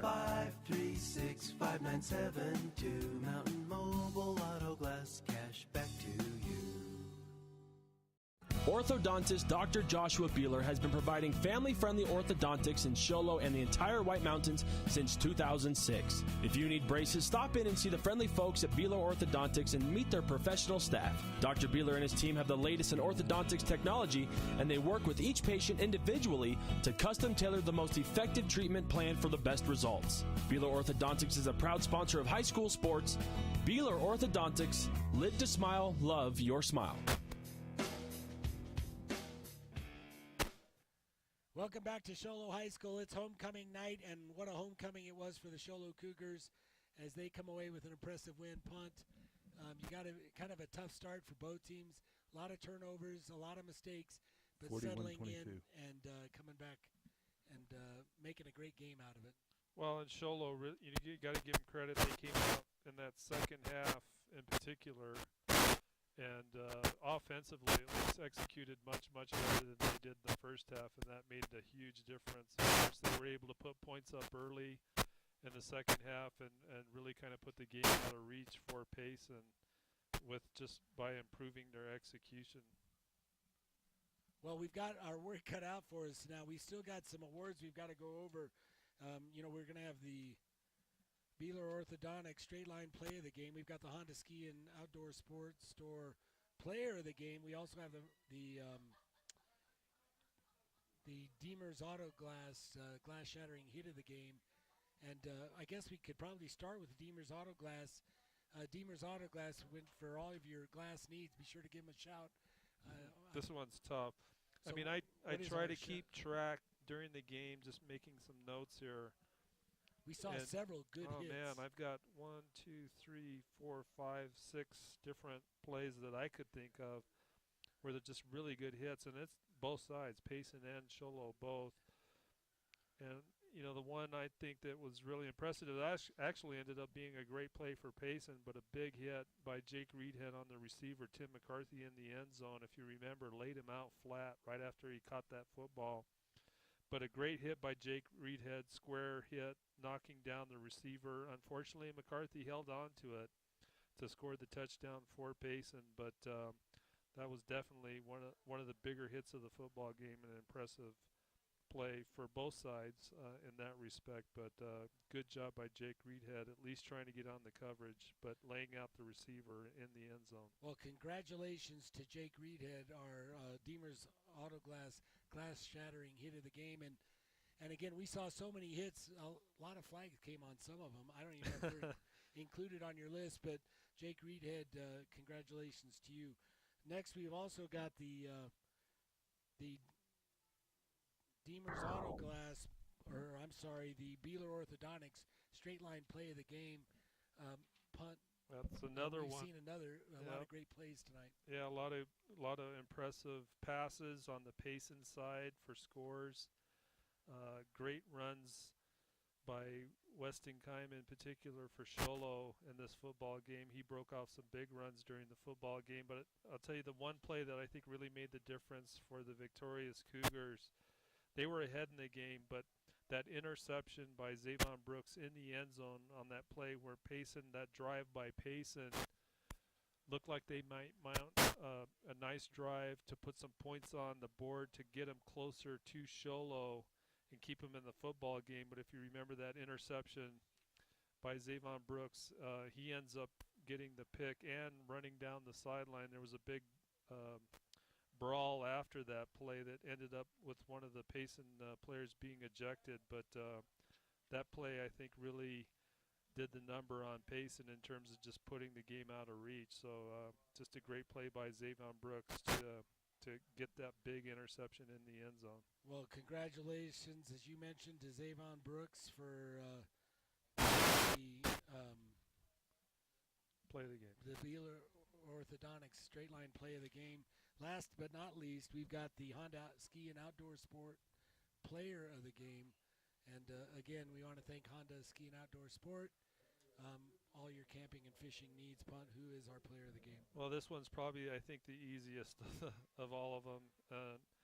Weston Keim just coming up big tonight for Sholo, the running back. A total of 231 yards on 17 carries and 4 touchdowns for Weston tonight. And we saw him also bust off a couple of really big runs where he just literally, once he was able to get through the line of scrimmage, make a couple of quick moves in the defensive backfield and then just break away with that great speed of his. One for 45 yards, a touchdown run in the third quarter, and then another run of 51 yards in the fourth quarter. Just outstanding job by him tonight. You know, of course, anytime a running back gets yards like that, you got to give props to the offensive line and his teammates for getting the blocks. But there were a few runs tonight by him where just his heart and his guts, you know, where he had to keep those legs moving and he was still able to burn off some good yardage. So I think clearly Weston Kime deserving with his effort tonight of player of the game. Well, again, congratulations, Weston Kime, for being our Honda Ski and Outdoor Sports Store player of the game. Again, for all your camping, hunting, fishing needs, that's Honda Ski and Outdoor Sport on Highway 260. I think that's going to wrap it up just about, but we do want to give a shout-out to our crew. If you haven't seen it online, be sure to check them out. These guys do a great job. We want to just run through their names real quick. We've got Talisa Stone Street, Zoe Paxson, Zoe O'Reilly, Haley Berger, Shane Babio, Isaiah Miller, Leilani Pete, Kylie Marler, Andrew Maxwell, Benjamin Young, Sarah Emirata, Josh McPeak, Weston Badger, Michael Collins, Jimmy Maxwell, Jacob Schreiber, and Matthew Herrera. You know what? I don't know who wrote this, but they do a great job in production, maybe a better job than the way they wrote the list. I can't read for squat. Also want to give out a shout-out to Royce Kincannon back in the studio, Ron Everingham down on the sideline, Mike Caldwell, who's in our ear constantly with the with the spotting and stats, and then punt. Obviously, you do an outstanding job. Again, that's going to wrap it up from Show Low High School. Again, next week we are at, do we know where we're at next week? Wherever Camden tells us to go. Wherever Camden tells us to go. Well, that's going to do it from Show Low High School. Again, we'll catch you next week. Good night, everybody.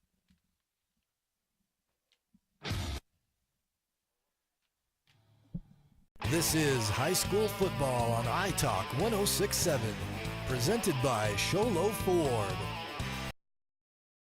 This has been an iTalk 106.7 sports exclusive, presented by Show Low Ford. High school football is also brought to you in part by Northland Pioneer College, Ace Hardware of the White Mountains, Sunrise Park Resort, Honda Outdoor Ski and Sports Store, Deemer's Glass, Beeler Orthodontics, Summit Regional Medical Center, Octopus Car Wash, Native Grill and Wings, and Mountain Mobile Auto Glass. This is a copyrighted broadcast. Any rebroadcast, retransmission, or reuse of this program without the expressed written consent of iTalk 106.7 and Country Mountain Airwaves is expressly prohibited.